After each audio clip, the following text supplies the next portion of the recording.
Where are we on the rant? We are on the rant. We are on all forms of social media. He's already look at that big chug you took there, fella. Corona. Fuck yeah, dude. We're doing this right. Well, it is episode 600. It is the roast of Tony. I would love to tell you that there's going to be tons of wrestling talk and talk about wrestling tonight. But honestly, I have no idea. I have the lineup.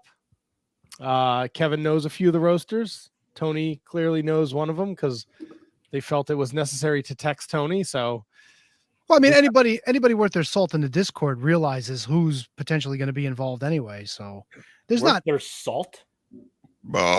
Yeah, that's a saying. Worth their salt. Yes. Never heard that one before. Check it out, son. It exists. I just used it. Worth their salt. Well, yes. This is going to be. I think this is. Look, the people who will be roasting you are very excited. Why wouldn't they be? I'm an exciting kind of guy. Michael Scott calling his own shots, calling his own roast. Oh, Kevin. Yeah, you're roast, Tony. It's a roast, you jerk. You're already making me think of things for you to do next year, sir. Oh, you're not going to win. What do you think you're winning? What do you think you're winning again? What are you out of your balls? The Fixers, baby. 2 words. The Fixers. Yeah, you got 1 over me, sir. All right, let's start the show, and then I've got 2 over you. We got a jam-packed one for you. We are gonna talk picks. Don't know how far down the NWA 74 aisle we're gonna go, but we got a hell. Yes, I see the shirt. Thank you. Hell of a show. After the intro, I do have a video I have to play too. So. Oh no. Oh yes. Do you know how to do that, or is it going to be audio only again? Already set up, dickhead. Nobody sent it to me at 7:09 in the middle of the show. That's a jerk move out of Tony. Fucking with their feet in the sand while I'm fucking over here with 100 things open. Yeah, like it's my fault. Like I'm the one that controls the executive representative of the committee or whatever he's calling himself this week. Fuck up about the committee. There will be no mention of the committee on this program. Come on, that's somebody's whole roast material is the committee. Kevin's Kevin's already digging the hole for next year. I can't wait. This was your stupid idea, you moron. Keep it coming. Stupid idea, moron. I love it. Keep it coming. Are you doing the intro here, buddy? Yeah, I got it all queued up. Just give me the Iggy. I gotta pull up this thing. It's the Shining Wizards, episode 600. The roast of Tony. Strap in, kids. Oh, mama. The following is a presentation of the Shining Wizards Network, broadcasting live on rantiumradio.com and available on all podcast platforms and at shiningwizards.com. Follow us on social media at Wizards Podcast. Check out our merchandise at merch.shiningwizards.com. Do your Amazon shopping at amazon.shiningwizards.com and become a Patreon supporter at patreon.com/wizardspodcast. As always, we thank you for your continued support. And now, enjoy the show. This is outlandish Zicky Dice, and you're listening to Shining Wizards. What's up, fuckers? Where did cheese go? The stupid fucking question, Kevin. Oh, shit. Yeah, Whoa! Hey, this is Moose. God, that was disgusting. Shining Wizards rule the world.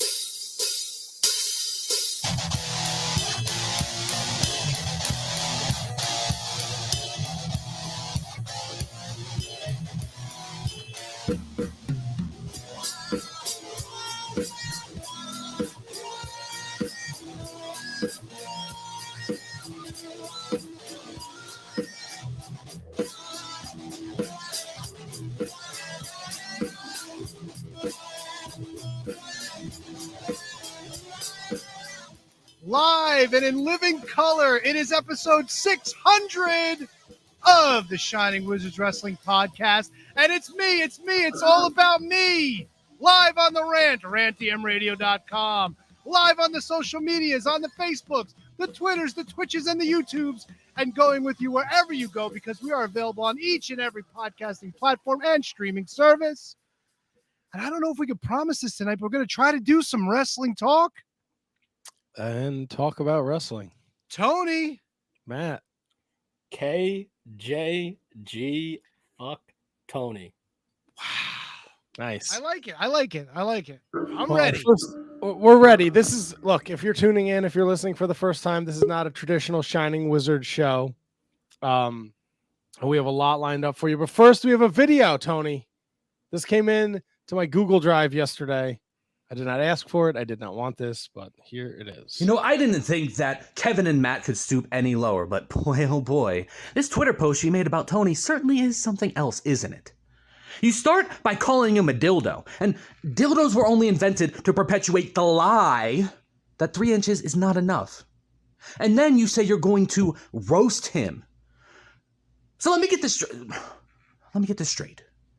You're going to get funding from the New World Order to put Tony over a spit roast and spin him over the flames. Is that what you're going to do? So somebody you call a friend just because you want to be wicked, just because you want to be evil, isn't it? But you know what? I don't want to speak to you. I want to speak to Tony.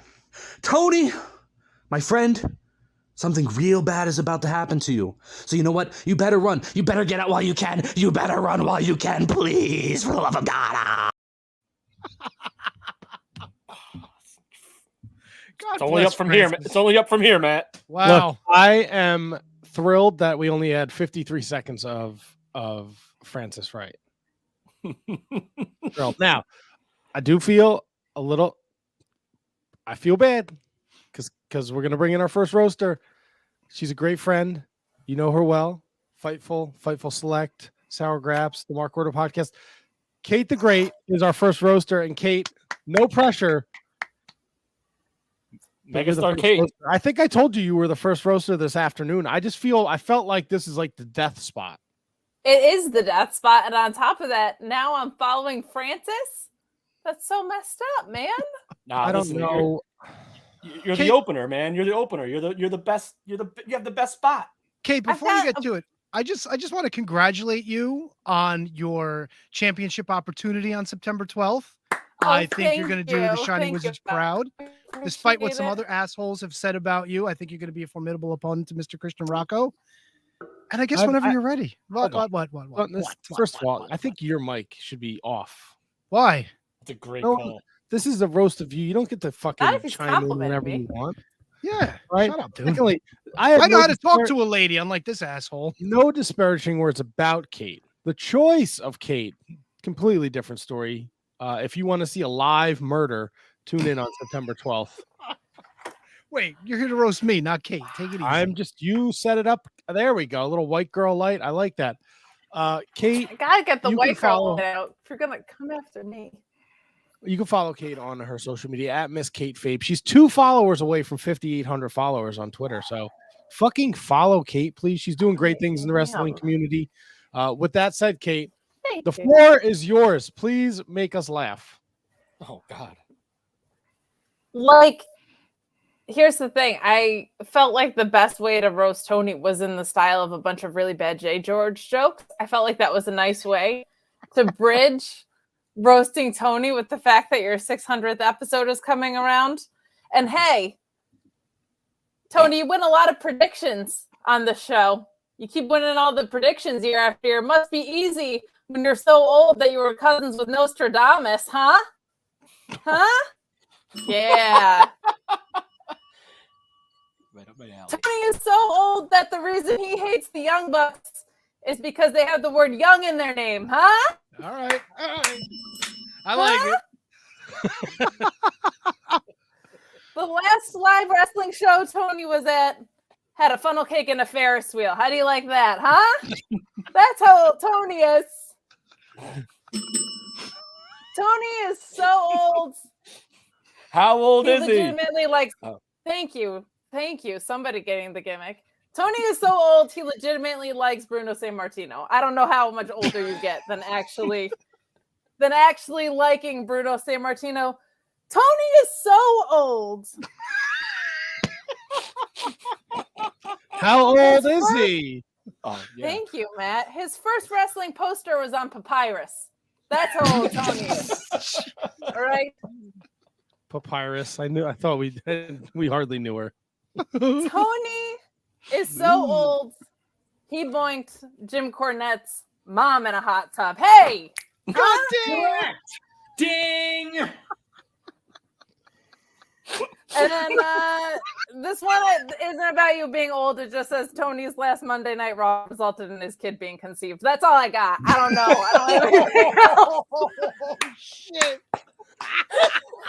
Kate, that's a closer. That is a Thank closer. you. Holy You cow. know what? It was the outlier and it was my best work. So that's where we started.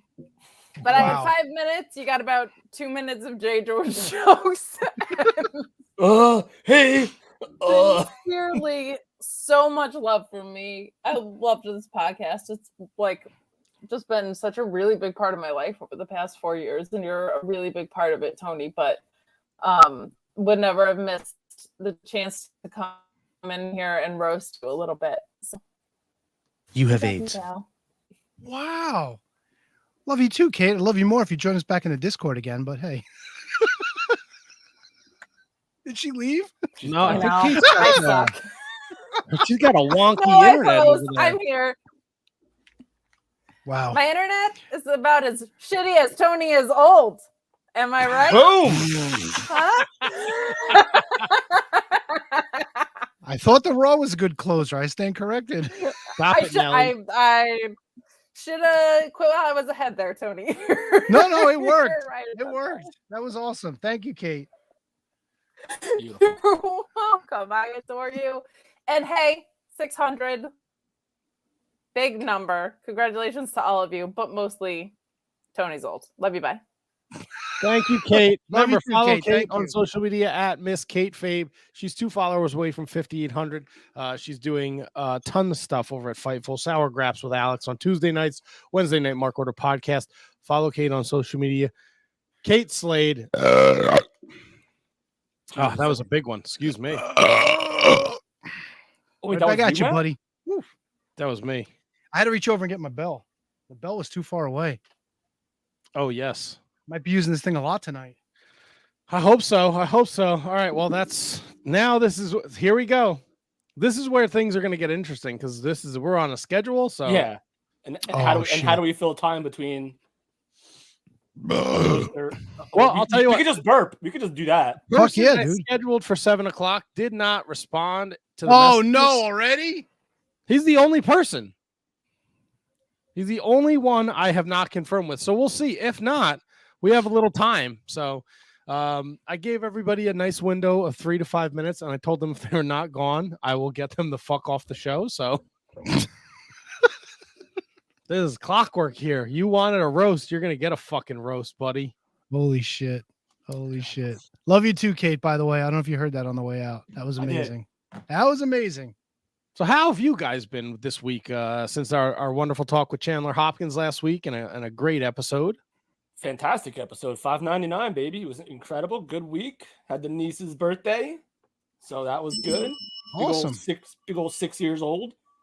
Had a little birthday party for her yesterday. Good Was stuff. it good stuff. was it a family birthday party or were there other 6-year-olds there? There were immediate neighbors there. So it was me, my dad, obviously my brother, my sister-in-law, her father, a couple neighbors, and a classmate. It was small, but it was at the Ginny Dunkel pool, the town pool. Oh, That's right. nice. That's right. Big old pool party. You get a couple kids together, it's chaos. So I was making sure you didn't have to deal with absolute chaos. No, I had nothing to do with anything. It was great. It was my brother and my sister-in-law, my sister-in-law and brother-in-law were there too. So it was awesome. It was a good time. A few hours. And the great thing is very close to the hat. So I was able to walk up to the hat afterwards and have a couple pops. So Nice. Oh yeah. What How about was you, your weekend? Who, me? Yeah, you. I worked. It was uneventful. I did have time in the middle of the day to watch SummerSlam 95 on Saturday. Good for you. Not the worst SummerSlam, by the way. Really not the worst SummerSlam. Everyone shits on that because the main event is King Mabel versus Diesel, but it's really not a bad show. The main event is rough. I could think of 3 worse SummerSlams off the top of my head. The main event is rough, although I do enjoy Shawn Michaels being a little bitch in the ladder match when the finish doesn't go as he wants it, and then he very angrily fucking stomps his feet and stomps the ladder, and then he climbs up the ladder and grabs it, and he falls down and he clutches it. What a fucking asshole! Yo, which really surprises me because Razor Ramon would, and they were buddies. Razor Ramon would beat the shit out of Shawn Michaels. Yeah, I think so. If you recall, the finish is Shawn is like he's hanging on the belt, and I think it's supposed to come down with him, but it doesn't because he didn't put the ladder in the proper spot. So he kind of has to like take that like imaginary step, like you're stepping into a pool. So I don't think he gets it proper, and then of course he's all sweaty. So Scott Hall's dumped outside the ring. He took at this point, yes. So then he has to reset the ladder. It's such a fucking fit. And then you can hear Diesel screaming fuck when Mabel sits on his back. Really? Yeah, because Diesel had a bad back and he told him not to do that spot and he did it anyway. So it was a fun watch though. So Mabel fucked up Diesel and the Undertaker. Was the Undertaker thing that was real, right? I believe he did break his orbital bone or whatever it's called. So yeah, there was that. I watched SummerSlam 95 and I started watching Fully Loaded 2000, which will be our Wizards Rewind next week. So did I, Tony. It's a good show, man. If you watch it on mute.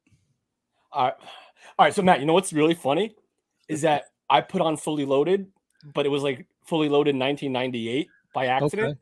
Yeah, and season 1 or whatever fucking season nonsense. 1. And I thought you were talking because Jerry Lawler all of a sudden like it opens with him talking to Sable and like going in like the dressing room, like where like they do the thing behind the shade and she takes off her. So I thought that's what you were talking about. I'm like, Sable wasn't there in 2000. What am I watching?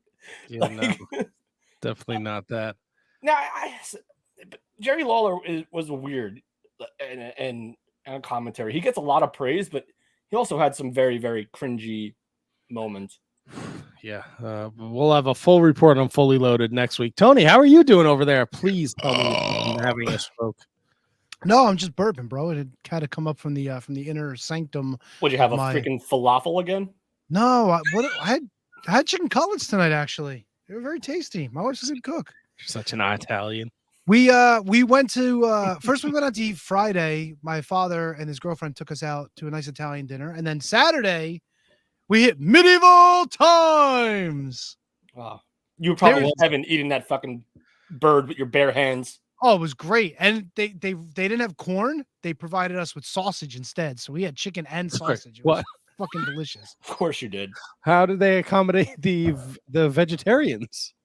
They told them to go fucking pound salt. I don't know. They didn't have corn, so they just gave you sausage? They said, we don't have corn tonight, but instead we're providing sausage. Is that okay with everyone? And we're like, not like peas or sausage. Well, fucking dude, delicious sausage, by the way. How is sausage an adequate replacement for corn? Hey, me likey sausage. That's all I'll say. Isolate that. Story of your life.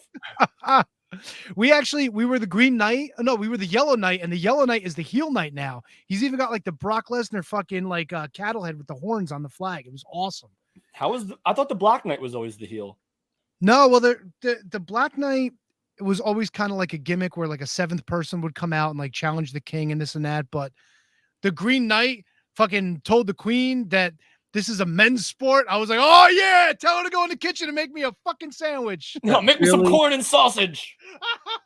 Now, wait, so let me ask you this, Matt. I'm sorry. Yeah, no, is the storyline at Medieval Times always the same? No, they change it up a lot. I mean, I know they change the knights and who wins and who's the bad guy, but is the storyline necessarily always the same, or like does someone like lose in the first? Like, how does that work? Because I've only been there twice. They had like, so the Green Knight, the Yellow Knight turned out to be the heel.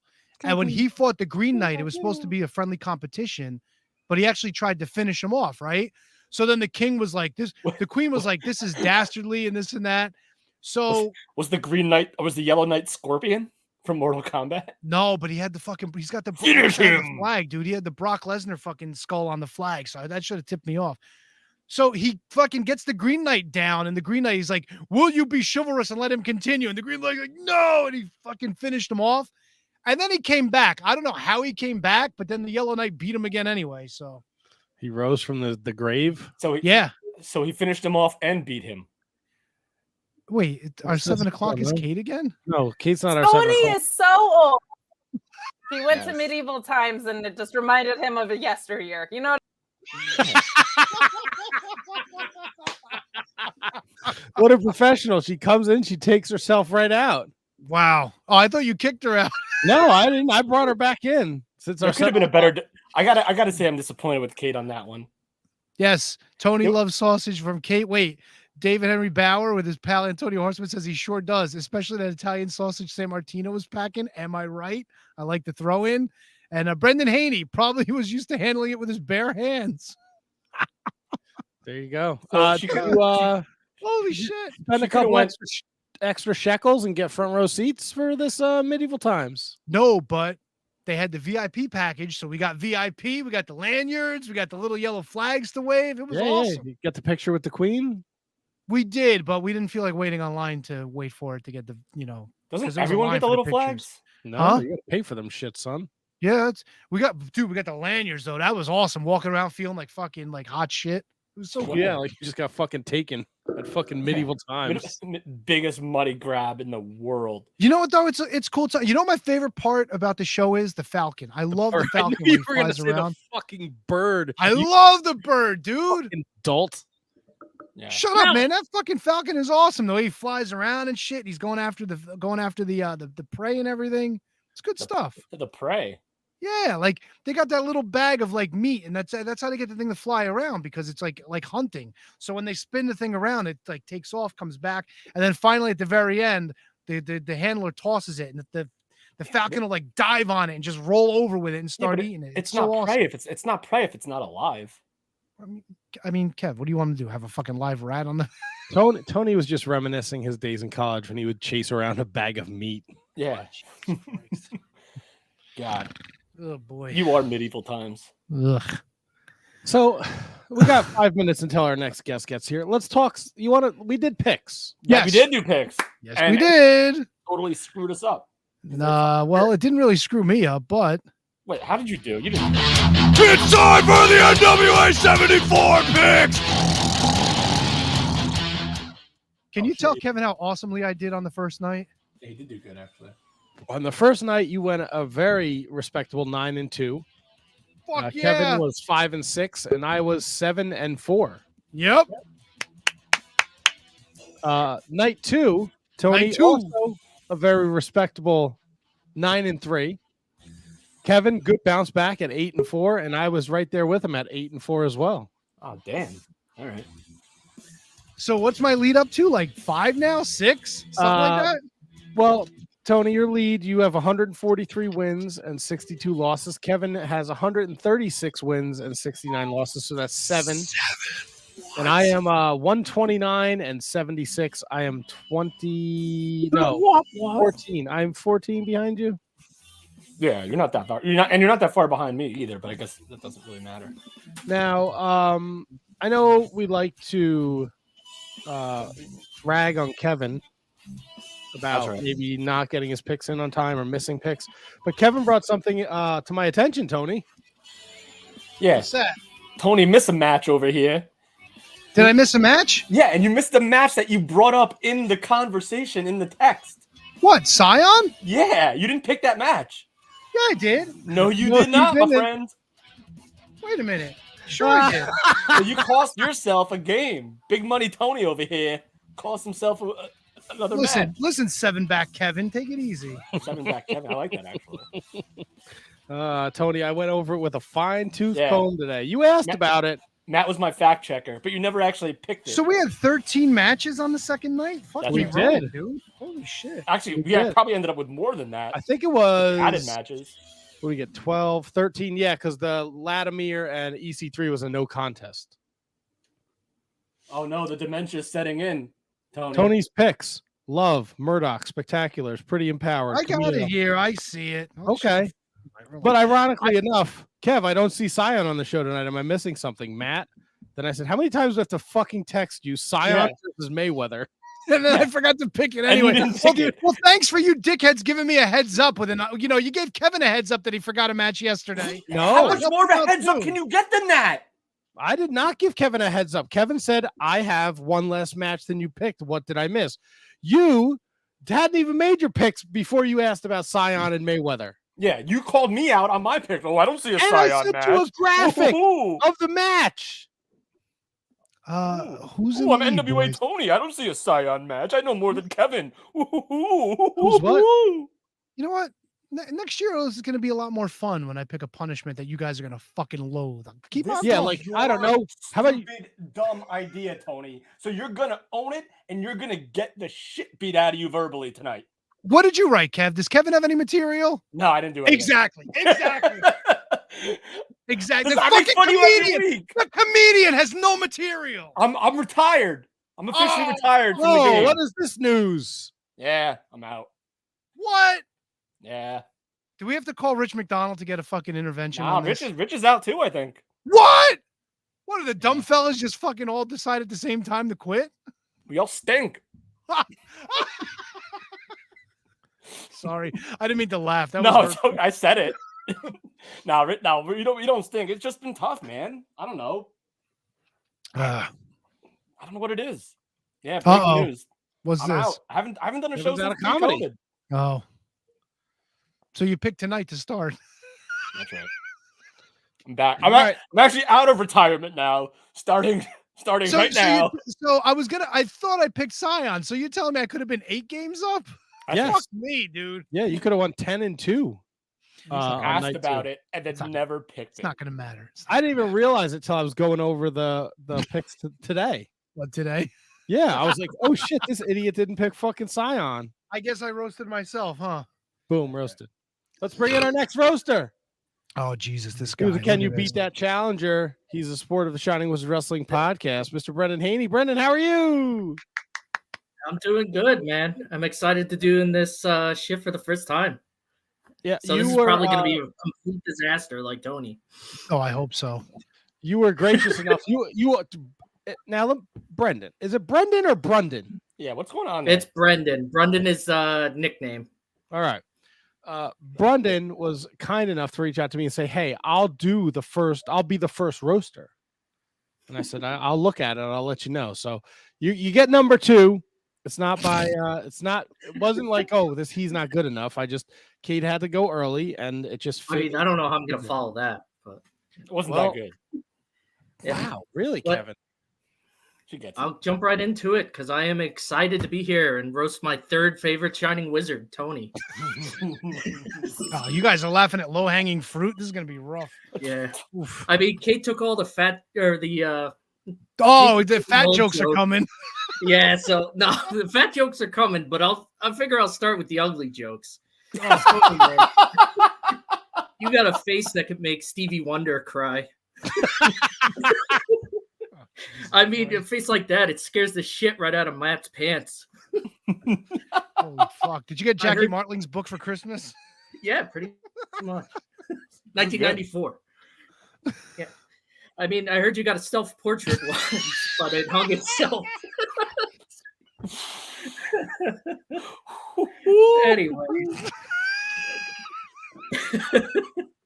Anyways, I figure I'll move on to the fat jokes because I may be a new listener, but I heard you used to be fat.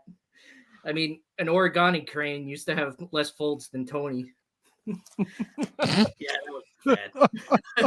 I heard your wife used to have to iron your pants on an Olympic-sized diving board. When you used to step on the scale, it just said "ouch." But I'm pretty proud of you, man. You went on DDP yoga. You did a great job with it. You're a new thin guy. You know, I heard you were really excited to be on it at first until you realized there were two D's in DDP. All right. But I mean, I've heard you're an idiot, so you're the kind of guy that would climb a glass wall to see the other side. Wow, that's just hurtful. But let's get back to the old jokes. I mean, Tony's so old, he still owes Moses $1. This was after he voted for God.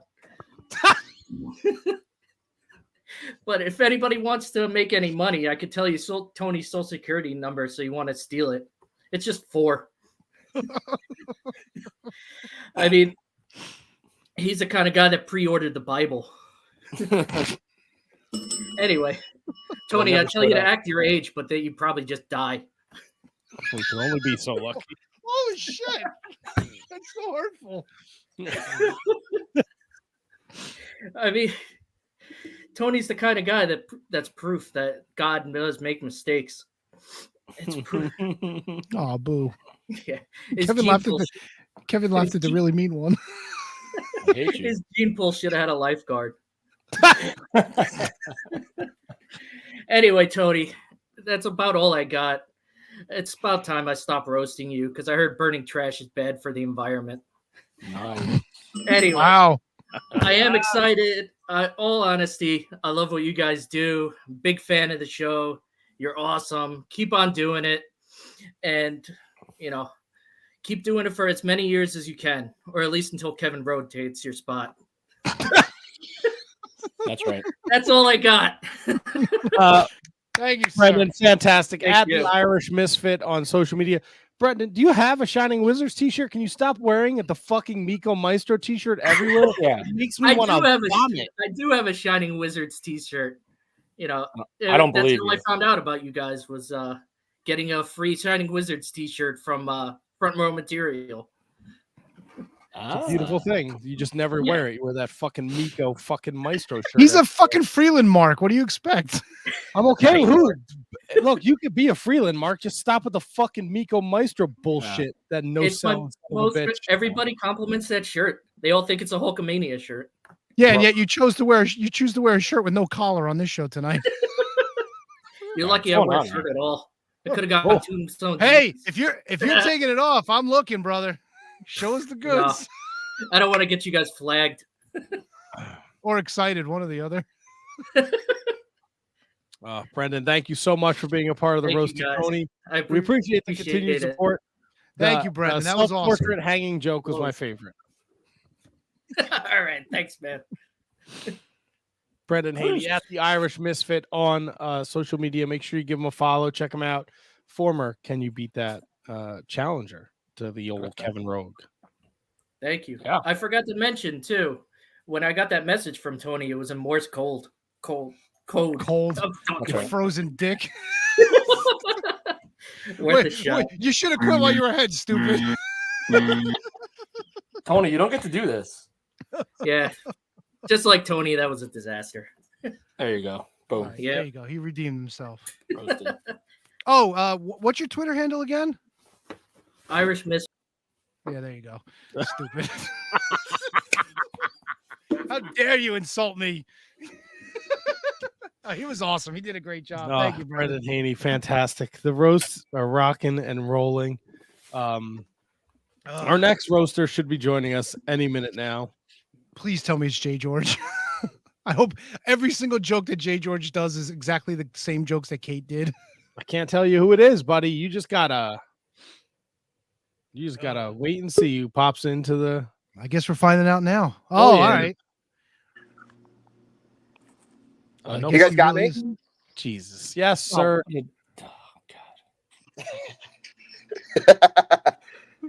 Let's see if this works here. Hold on. Oh boy. Oh, What are you in the boy. fucking woods? No, I don't know how to use this shit. You know that. Just turn on your camera, bro. If I can do it, you can do It's it. on.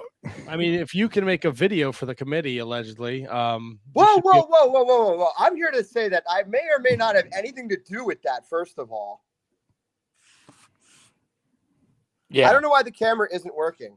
Can you guys hear me? Yeah, we can hear you. Yeah. It's great for video. Oh. Yeah, I know. I'm sorry about that. I used my phone specifically so that we wouldn't have a problem, and here we are. You're good, Ryan. It's Ryan huh. Arthur from Elementary Brewery. Okay. At Elementary. That's right. At Ryan Arthur. Be sure you're giving him a follow. He's doing some good things over there. And he's doing some jokes, apparently. Ryan, what do you got for us tonight, buddy? You're first of all, Ryan, very excited about this. I believe that. Yes, no. One of my favorite pastimes is shitting on people, and when Tony volunteered to get shat on, I was kind of all over it. So yeah, it's always fun to make fun of people, and especially if they're easy targets. So this should be a lot of fun. And big targets. So yeah, I'd like to first of all, I'd like to thank Tony's wife for giving me a full 5 minutes with him I know it's more than she's used to getting in the bedroom. I understand she's going to get jealous. Just Mrs. Z, we appreciate you. You're a good egg. Thanks very, very much for that. I'd like to thank Matt and Kevin for giving me the time tonight, boys. Look, I'm trying to stay away from the low-hanging fruit here with Tony. I know every other guest is going to make fun of him and say that he looks like Nosferatu. I don't see it. I don't understand why that's been a long-standing thing. If anything, he looks like Elvira's kid if she got fucked by Frankenberry. Jesus. That's accurate.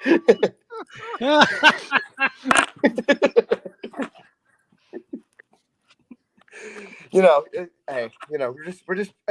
trying to stay away from the low-hanging fruit here. Tony, I know it's a tough time for you personally these days. But back in the day, your wrestling name was The Experiment, correct? Yes. I'm confused as to what The Experiment was, and if it wasn't to like give a man full-sized midget proportions, then it was a complete failure. Oh, that one bombed. Damn it. Happens to the best of us. Happens to the best of us. Midget. It didn't go well. I understand Tony is getting older. I just want to make sure that you guys are working on your own like mini version of the Vinnie Mac Gropeland Security Slush Fund, so that if and when there is someone you guys need to pay off, you're all set for it. Uh-oh. Oh boy. Look, bummed. We started off well. I kept all the good ones at the beginning, huh? Maybe you should have gone after that low-hanging fruit. Low-hanging fruit is so easy. Again, look, I'm here to have fun. And that makes one of us. So you're here to be heard, not seen. That's all right. It's actually working out for me. You can't see my forehead sweating like a fucking lunatic right now. That can't be as shiny as Tony's. No, nothing's as shiny as Tony's forehead. Except that eagle beak he calls a nose that explains his overwhelming love of patriotism. Wow. Look, boys, I tried. I went for it. Hey, that's what you got to do, man. I like it. I think you're killing it. I know, right? Look, Kevin, you're a professional comedian. I had what? That was two out of the 6 landed. I'll take those percentage. If it's baseball, I'm good. Yeah, and you got to start. Yeah, and you got to start with your best one because you get them laughing. They might. Who knows? They might laugh at something that's not really that funny because you got them. That was my hope. I was hoping to back into a few at the end, but it didn't. It didn't work. I'm gonna have to take some Kevin Garifo comedy lessons. Tony, I'm a better coach than a player. Tony was hoping he'd back into you. You and me both, buddy. Well, that's my time, boys. Enjoy the show. Tony, have a good time. I still don't know why you picked this, but thank you very much. Look at that. Boom. Ryan, thank you. At Ryan Arthur on the Twitter machine. If you're looking for a nice brewery, some nice drinks, Elementary Brewery is. That's right. Find it. And we're hiring bartenders. If you know anybody that wants to tend bar, you can shoot me an email, Ryan, RYAN, @elementary.com. Send dick pics too. I know we talked about this, but what kind of shift are we talking about here? What is this, fucking monster.com? We have all sorts of shifts, Kev. Reach on out, baby. We can get anybody set up in any amount of work they do or don't want to do. Listen, how can more money hurt? How can more money hurt? More money and severely discounted delicious beer. How about that? Oh, Christ. Kevin will have to take an Uber to and from work. That'll be a loser. I would 100% take an Uber to and from work. Sorry, I have a kid who commutes from Queens. It can't cost him more than that. God. Ooh, brother. Now my mic stinks. All right, boys. Cheers. Thank you so much. Have a good one. Enjoy the show. Ryan, thank you, brother. Thanks, Ryan. Thank you. You're welcome, boys. Can I play catch up with the chat, by the way? Absolutely. Asian Joe comes in. My roast contribution. Tony hates guests so much. That's it. That's the truth. That's the punchline. That's it. Let me see what else. Roasting Tony from our buddy Snowy. I like shooting fish in a barrel. Let me see. Tony's so old, his fruit is the lowest hanging thing on here. Boom! That was the low hanging fruit. Tony's so old. MBW was his retirement tour. Thank you, Kate. He's a shining wizard. His forehead should be shiny. Thank you, Kate. Kate's on They fire. can't all be papyrus jokes. No. Holy shit. Kate is on fire. Yes, David Henry Bauer III. My mic smells delicious. Holy Christ. Wow. I'm not going to lie to you. I watch a lot of the numbers when we do the shows. The fucking Roast of Tony, we have quite a few viewers in there enjoying themselves. So thank you all for tuning into the Roast of Tony. Please make sure you follow all the roasters, and of course follow, rate, review, subscribe at Wizards Podcast wherever you're watching, whatever form of social media, like, review, subscribe, share, it can't be worse than the NWA this weekend. So. Didn't give it. Tony, I'm done with it. Brendan Haney, did Tony just short? No. Almost had an accident earlier in the week, but no. Of course you did almost had. That's like fucking saying water is wet. Yeah. I almost shit my pants making pancakes on yesterday, actually. I was just going to say that's just like eating breakfast for you. I was literally going to say, yeah, it's like eating breakfast for a normal person. Tony sharded. Do you walk past the bathroom before you hit the kitchen? I don't know. When I wake up in the morning, I take a piss, brush my teeth, wash my face, wash my hands. Maybe you should take a shit. Oh, Jesus Christ, this dickhead. Wow, wait, so you can see the people coming in? Yeah, you can. Oh no, I can. I thought you were going. I thought you were not going to do that. I don't know. I mean, if I zoom in, then I'm not going to be able to read the chat. Gotcha. It's okay. You're good. Look, the former MBW World Champion, Tag Champion, Verona Champion, Johnny Scumbani has seemed to join us. Mr. Scumbani, how are you? Hey, yo, it's me, Johnny Scumbani. Where's your cousin FFB? I don't know. We split up apparently. Do we want me to just leave this up for 5 minutes in silence as the roast, or whatever you want to do, Ryan? Mr. Ryan Schlong from the Mark Order Podcast. It's still an audio vehicle, Ryan. So yeah, I know, but people can go watch your YouTube. Oh shit! That appearance just killed me. He just came out of your stomach like he was like an alien. No, I do. I just never get used to it. So apparently I have to roast Tony, and the problem I was running into is I'm not going to be as talented or as well produced or as well put together as maybe some of the other roasters. And I was worried, what kind of asshole would like something that's not as well produced, lacks better talent, just overall isn't as good? Like, that'd be the kind of asshole who sees New Japan, AEW, or WWE and goes, nah, I'm going to watch NWA and MLW solely. Yeah. Great call. Yeah. I am a little grateful, though, because you let me know that wrestling hipsters do exist, and you don't age out of it. You're a dick. Tony, not you, Ryan. And then I was gonna, I was a little worried about making that joke. When people start to go into senility, I was worried I might get canceled for that. And, Tony just thinks he's a kid again watching NWA on the weekends. Was NWA around that long ago? I mean, NWA was around in the 50s, wasn't it? Probably. Tony, you're the only one here who would know. Yeah. Oh, this is for me? This is participation time? Yeah, they were around. I don't mind a little participation. I can't make a pants shitting joke because Matt will do that. It's not a joke. It's a lifestyle. Yeah. Says the guy who said he almost shit his pants making pancakes the other day, and then told Chandler Hopkins last week he shit his pants at breakfast. I haven't shit my pants since I was literally inches from the toilet months ago. So fuck off. It wasn't months ago. It was over the summer. Relax. I'm gonna eat. Where's Matt? Where's the True Prince of Pro? Fact check my shit record, please. I think I did my job. I got you guys to yell at each other. That's all I wanted to accomplish. Yeah, we do that every week anyway. Yeah. I was told I had 3 to 5 minutes. I'm probably at like a minute and a half, but I just Johnny, had I don't really look, Ryan. I had to be thorough with everybody and make sure that nobody was like a linger longer. I got a lot going on here. But if you're gonna give us times, at least give us something realistic to Tony and go 20 seconds.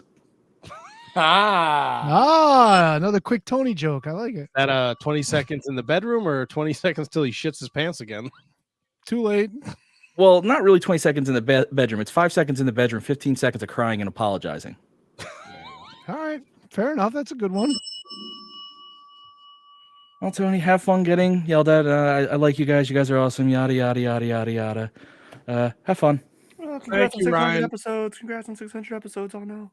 They don't. No, I'm not congratulating 600 episodes when some narcissist hosts his own roast on that night. There you go. Wow, you're a dick. You can listen to Ryan every Wednesday night in the Mark Order podcast. Follow him at Mark Order Pod on the Twitter machine. Ryan runs the account. He's watching Dark. He's watching Dark Elevation, Dynamite.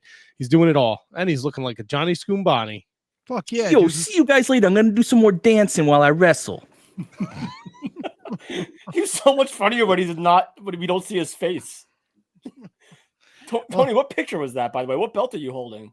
The MBW championship. Oh, that looks. Wow, like we're 0 for 2 with Ryan's tonight. That looks like a real. Wow. Great call, by the way. He's not wrong. This one really fucking made me laugh. Just be silent. Tony will just think his hearing aids died. Thanks, Brendan. You come with the gems after you get off the show. Brendan. People get nervous when they're. Listen, brother, it ain't easy, man. I'm excited. What? Oh shit! No. He's early. Fucking breaks down there. Okay. So he's not ready yet. No, he's not. I got something at 7:30 that's gonna blow your fucking mind, buddy. Okay. Blow. I guess I'll sit in silence for a minute. Fucking mind. Why don't you just burp again or fart? He just texted me. Ready? Yeah, buddy. I'm excited. I don't know who this is, Tony. I don't know if this is going to be so much of a roast as it is just going to be an appearance here. Oh, great. Is this Violent J or Shaggy 2 Dope? He's not in a band. I don't think he's in a band. Let's see who this is. I'm excited. This is going to be exciting. I just told him we were ready, so give him a second here. All right. I'm going to go get a beer then. Kevin's going to go get a beer. I need one for this. I was trying to work something with Kyle from Pele Pro where I had Marco Stunt call in, and then I get up right before he calls in, and then he talks shit about me, and then leaves, and then I come back, and you guys tell me he was here. That would have been cool. Tony, are you ready? I think I am. Mr. Big O Possum, how are you tonight? Oh, my God. Hello, mates. Arvo, thanks for having me on. Mr. Possum, the thank you. IndyCast, right? I'm sorry, what? This is the IndyCast, right? Yes. Nope. Good. I got yes, the it right is. Cast, the right pod. Mr. Possum, how are you? I'm doing well, mate. How are you doing? How's is it Florida that we're talking from? Nope. Yes. Yes. Stop lying to the guest, dude. Yes, for one of you. Okay, great. Well, we are joined by Mr. Big O Possum at Big O Possum 69, new to the independent wrestling scene. You got a little. What's the? I see you got a little possum over your shoulder there, sir. Yeah, that's my mate Joey. Joey, He wanted to be on too. I hope that's all right with you, mates. Oh, Joey, stay up, mate. Stay up. Joey's been hitting the sauce a little there today, huh? Joey's he's a lazy bum. He makes me do all the fighting in the matches, you know. You carry around Joey in your I guess pouch. It's not a pocket, right? In my pouch. I'm a marsupial, you know, and Joey always accompanies me down to the ring. Occasionally he'll get involved in the matches, but I'm the primary competitor between the two of us. Now, do you get Sheila's trying to grab your Joey? Oh, of course, mate. He's been sequestered a number of times. And sometimes it costs me the match. Other times it works out first. He serves as a nice little distraction, don't you, little guy? Yeah. Yeah, you do. I just had to Google it. I was unaware that the possum was a marsupial. No. Oh, yeah, mate. Oh, yeah. Pouches galore for days. I'm a Virginia marsupial. I'm the only North American marsupial. That's right. What's with the accent then? I just looked up Australian possums, bro. Well, you see, I was born in the States, mate. But when I was just a lad, my dad had to move the family to Melbourne for work. Okay. So let me ask you this. Acquired the accent there. Is pouch just a fancy word for fanny pack? I suppose it has about the same function, mate. It's just that mine's attached to my belly. Do you when you're in the ring and you're based out of the, I know you do a lot of wrestling out in the Minnesota, Minneapolis area. Do you find that your tail is a detriment to you? Do people mess with your tail? You know, Mike, there's a lot of bad fellas out there that try to grab my tail and put me in a submission hold. But I've never tapped. And sometimes I even give them an Irish whip with my tail. Oh, I like that. It can be used for offensive purposes as well when the bogans try to take advantage. Has that dirty, rotten son of a bitch, JJ Rogue, tried to grab your tail? Oh, you know that Mike has tried to grab me in all sorts of places. That checks out. He's a real pervert, that JJ Rogue. Yeah. We don't like him. I don't like him at all. No, us neither. What do you He's one of the bogans who kidnapped my Joey. What's a bogan? Tried to do it on Saturday, if I'm not mistaken. Friday night in a town whose name I'm forgetting at the moment. but it definitely happened, Mike. You can check the AWF page. It was in North Branch, Minnesota. No, that one was canceled, Mike. That one was canceled. It was it was Schaefer. That's it, Schaefer, Minnesota. Wasn't Elk River? Because it was written on the dumpster that I raided after my match. Oh, what's your favorite post-match snack? I love a good half-eaten pizza crust. Sometimes I like to lick the inside of a banana peel. What if I'm deficient on my potassium. Mr. Possum, are you aware how delicious the rest of the pizza is, though? People don't throw away the rest of the pizza, Mike. It's a great point. Yeah. Let me ask you this. I feel like you haven't lived unless you've had like the other half of the pizza. Have you ever had pizza crust that's been sitting in a dumpster for over 48 hours? If you are referring to pizza at Tony's house, then yes. Well, I was going to say then you don't know what you're talking about either, but good for you. Big Opossum, are you rabid? At times, I have been known to carry the virus. Okay. At the moment, to my knowledge, I am not infected. So you haven't been roaming around during the daytime hours, like randomly frightening people? I feel at the moment pretty even-tempered. Okay. I don't sense I got any foam coming out in my mouth. Right. Well, the night is young. What you say is true, mate. The rabies can sneak up on you. The lockjaw. I'm Mr. Possum. I'm on your social media at Big O Possum on Twitter. Sorry, Big O Possum 69. Big O Possum 69. This is just two random numbers I picked. God bless you. No significance whatsoever, mate. There's a picture of a possum with a cowboy hat on. Would that be Joey? Oh, that may be a Joey. That is not my Joey. My Joey's not a big fan of the Westerns. Yeah, all right. I mean, I can't even begin to imagine the task it is to put a tiny cowboy hat on a possum. Yeah, I'd imagine it's tough. So did you pick the name Joey because a Joey is a baby other marsupial, a baby kangaroo? Was there any correlation there, or is that just a complete coincidence? Well, mate, if you know your marsupials, you would know that all baby marsupials are called Joeys. Did not know that. And so I named my Joey, which I suppose would kind of be like naming your baby. But I already named him, so not much I can do about it now. It's in the legal record as it is. Brilliant. Yeah. Holy shit. The possum, Mr. Possum, you are hysterical. Well, thank you, mate. How long have you been in the game? I believe I've wrestled about a dozen matches. All right. Yeah. So short career. But, like you said, the night is young. That's right. I did say that. Yeah. So possums get a bad rap in New Jersey, man. Like, they're all over the place. They're in like garages, they're in attics, they find their way into places. Do you sneak into people's houses unbeknownst to them in their garages and stuff? On occasion. Oh, all right, there you go. I've been pretty busy with the wrestling schedule lately. So, but yeah, on the weekends when I'm not wrestling, I might hit up a garage or two. All right, I think that you get why the getting's good, right? Yeah, it makes it exciting. Unreal. This is the greatest thing of my life. Greatest. Well, I appreciate that, mate. I listen. It's when am I gonna get to? Me and my mates want to come out and wrestle at an arena near you. You got any arenas out there interested in a wrestling possum, mates?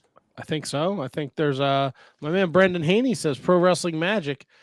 He wants to see Big Opossum versus Aaron Bradley and his skunk. How do you feel about a skunk man? You said his name was Aaron Magic?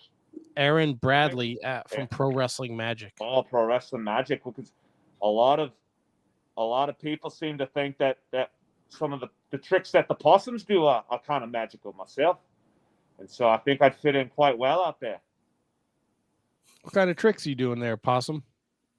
Well, sometimes I pretend that I'm dead. What was that? Sometimes I pretend that I'm dead. In the fucking name. How do I miss that? That was a good one. And playing possum. I pretend that I'm dead. And the opponents, it's funny to watch them, like, because they get all cocky and they start celebrating early. And then they come to try to finish the job, and I roll them up for the victory, mates. It's great. Kind of sounded Irish there for a second. You sure you're not a universal international possum? I spent some time in Ireland too. Well, Big Opossum, this has been an absolute pleasure. Be sure to follow the Possum at Big Opossum69 on Twitter. And if you're in the Minnesota area, Friday, September 16th, AWF Takedown at the T. Oh, in Minnesota. Can't wait, mates. I think JJ Rogue is going to be joining us later. Do you have anything you want us to tell him? Tell him to keep his hands off my tail and my other extremities as well. That's right. Your pouch. Yes. Right. Mr. Possum, this is an absolute pleasure. I want to have you back on and do like a full interview with you in the near future. So I will be in touch. Can't wait to hear from you, mate. Thanks so much for having me on. Thank you for joining us, Mr. Possum. Have a pleasant evening. Thank you, Possum. Enjoy. Have a great night, sir. Good day. Good day. Carrie Cowling jumped in. I was worried about watching it work. Didn't want to laugh too loudly, disrupt anyone. I think I'm good. Wow. Wow. Well, that's harsh. Wow, that was mean. Holy she just threw down the gauntlet. Wait. Before we get to Mike, I got to read more of these. This is awesome. This is fun. Why is he talking about how old Tony is? I'm all about Mr. Opossum, by the way. All about. Brendan coming back. Brendan's more gold, but now that he's not in the air. Pizza not from this area. He's just dumpster pizza anyway. That's a great point. And Kate catches it. Tony, how is Florida? Florida's fucking awesome. Florida is awesome. And of course, marking out. Happy 600. Thank you very much. The good old boys are marking out. This was all right. So Carrie wants to clarify. I know we have another guest in the queue here and joining us. That was previous to the possum. Yeah, we knew that. Oh, I didn't know that. We knew that. Yeah. Mike, how are you? I'm good, guys. I'm good. It's going to be kind of hard to follow up on that one, but it's still a good time to be here. Happy 600th, obviously. Very, very well done, boys. Give yourselves a hand. You know, I don't mind doing that. Little Barry Horowitz. Yeah, there we go. Little Barry Horowitz. You know, give yourselves a hand. All right. Well, now I'm gonna kind of get into this. So, you know, Tony, you look like Samoa Joe had sex with a trash barrel. All right. Makes no sense, but it's gold. All right. I mean, come on now. That NWA, the NWA shirt, man. Oh, God. I was going to have a rip on this, but it was just so old, and everybody's already done it so many times. I got to keep going with it. Sure, it sucks, bro.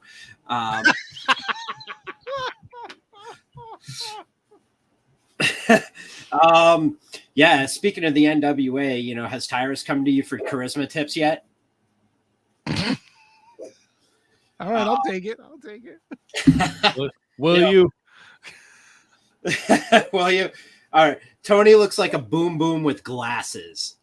So there's, for those of you who don't know, Boom Boom from Mario. He looks like a Boom Boom with glasses.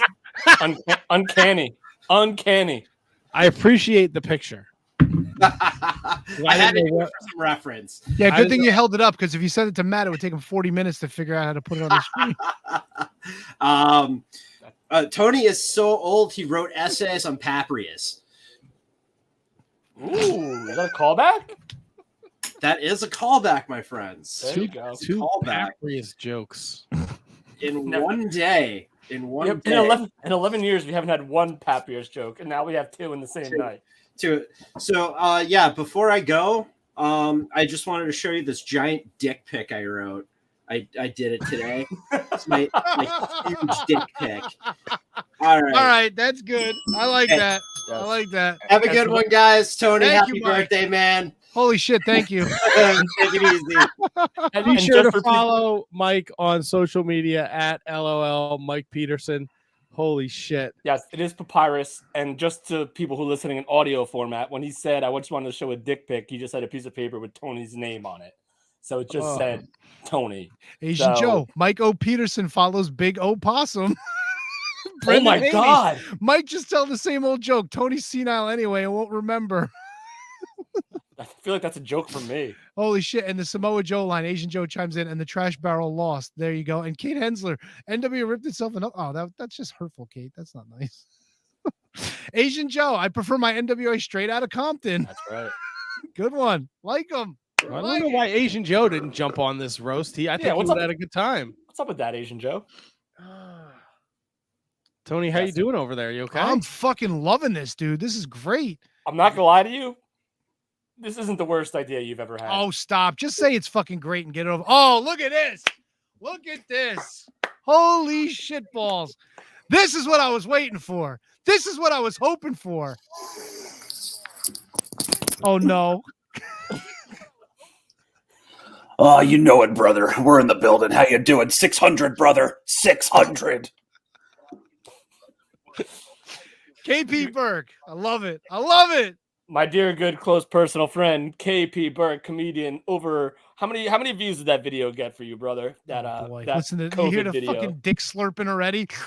It's my buddy, quick. man. What do you It's want? quick. Kev gets right into it very quickly. That's Of course he does. Take your pants off. Can I get out of it faster? Well, I just want to say real quickly, this is the 600th episode, right? That is. Guys, congrats on phoning it in for only 349 of these episodes. I mean, you're being way too kind. Just tremendous work here, fellas. Tremendous work. Congrats to you guys on 3 years of hard work over the last 7 or 8. I'm not sure how long you've been doing it here. The Shining Wizards podcast is important to me. All right. It's very important to me. This wrestling podcast is to wrestling what Chris Benoit is to marriage counseling.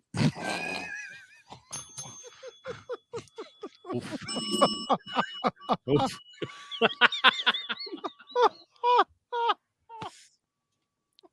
Tony, you're one of my favorite wizards. In fact, you're one of my top 4 favorite wizards. Okay. Kevin says I'm not allowed to mention my favorite wizard because apparently that's dead naming. We're not allowed to bring him up.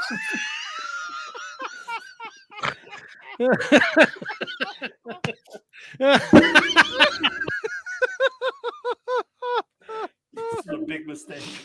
Holy shit. No, I do love your guys' show. I've been a fan since I remember when Garifo was a guest you guys used to bring in. That's how long I've been listening to the show for. I do remember Otunga Bunga, Tony. That was the hardest I've laughed in a long time. Okay. Christ. That was me. That was my idea. Okay. Easy there, Shockmaster. All right.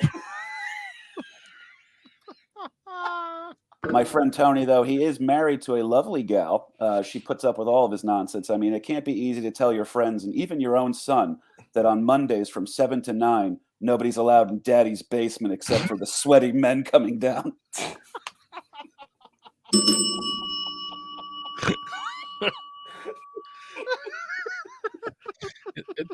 I mean, he's got a point, Tony. That track record ain't looking so great, brother. But enough about Tony's beard. Jesus Christ. Christ, dude. Tony lost a ton of weight from doing DDP yoga. He needed to, though. He was one missed haircut away from looking like Nicole Bass.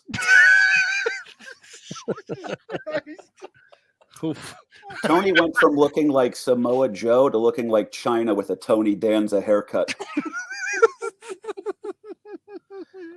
Tony, when I first met you, your body was like Sable in the 90s. The face wasn't much to look at, but check out those titties.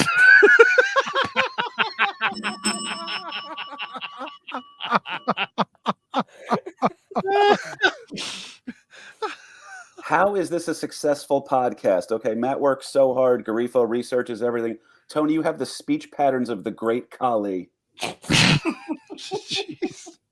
Have you ever spoken to Tony alone for a long time? It makes you wish Richard Swan would come abduct you in a van and take you to Florida. Oh, shit.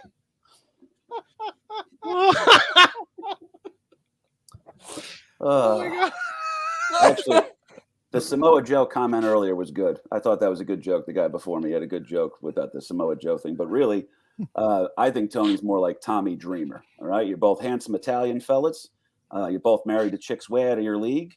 And you both agree women lie about being molested. Jesus Christ. That was the one that you want back. Like, I can tell by Nope. He That's doesn't regret awesome. it. He doesn't regret it, but I know that was the one that he wasn't sure if he was going to say. Unlike Matt and the cowardly Kevin Garifo, Tony has actually wrestled before. It was mostly with his own sexuality, but it is what it is. Tony, you did the job, okay? You did the job on your own sexuality. That 2 jokes ago was dark, okay? It was dark. I'm talking like, Tony, you have a dark sense of humor too, right? Is that fair to say? Yeah. Yeah, you and me, we both have dark senses of humor, almost as dark as Garifo's failing liver, but it is what it is. He's not wrong. Speaking of Kevin Garifo. That's not about me, man. Yes, it is. Fuck it. He's rolling. My pal, white nationalist Kevin Garifo. Oh, wow, that's escalated quickly. Right out the gate. Holy shit. This is why I was nervous about asking him to do this. My good friend, constant drunk driver Kevin Garifo.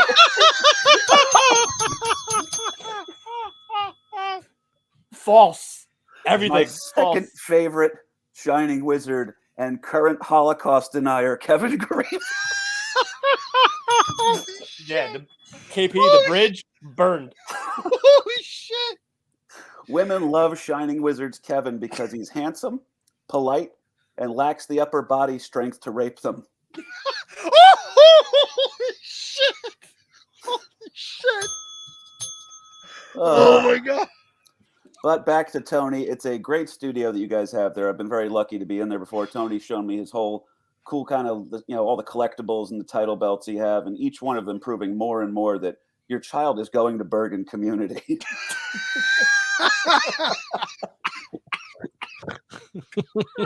Oh my God. Holy shit. I actually, truth be told, Kevin Garifo is one of my best friends on planet Earth. He's one of my favorite comedians too, and I love him. Did you know he's retired? Garifo officially retired? That's what he said about 40 minutes ago. Throwing the flag. Yeah, him and Ric Flair have the same retiring schedule. Isn't that weird? Yeah. Well, wait. Someone's going to offer $40 and all the Miller Lite he can drink, and Garifo's going to say, "Woo!" He's going to wind up passed out on the floor too. He was dehydrated. I do love this show, though. It's a very important show to me, man. You guys have always been super good to me. Your fans have always been good to me, too, man. I knew Tony before I knew Garifo and Matt and everything. Garifo's become like family to me, absolutely. Tony, you're not replaceable on the show. I tried doing the math in my head to figure out what was kind of holding you guys back from the next level. Tony, you are not replaceable. You're the heart of the show. Matt is not replaceable. He's the man making it all happen behind the scenes. But Kevin, your contributions to the show, you are to the Shining Wizards what Amber Heard is to bed sheets. I don't get the reference, but I get the concept. But I hope you guys have nonstop fun. It's always a joy to be in there in studio with you guys. It's a joy to kind of mess with you guys in the comment section too. I love Shining Wizards Matt. I love Shining Wizards Tony. And against my better judgment, I love Shining Wizards Kevin. But congrats on 600, and I love you, jerks. Thank you so much, KP. Love you too, brother. This was brother. awesome. Thank you.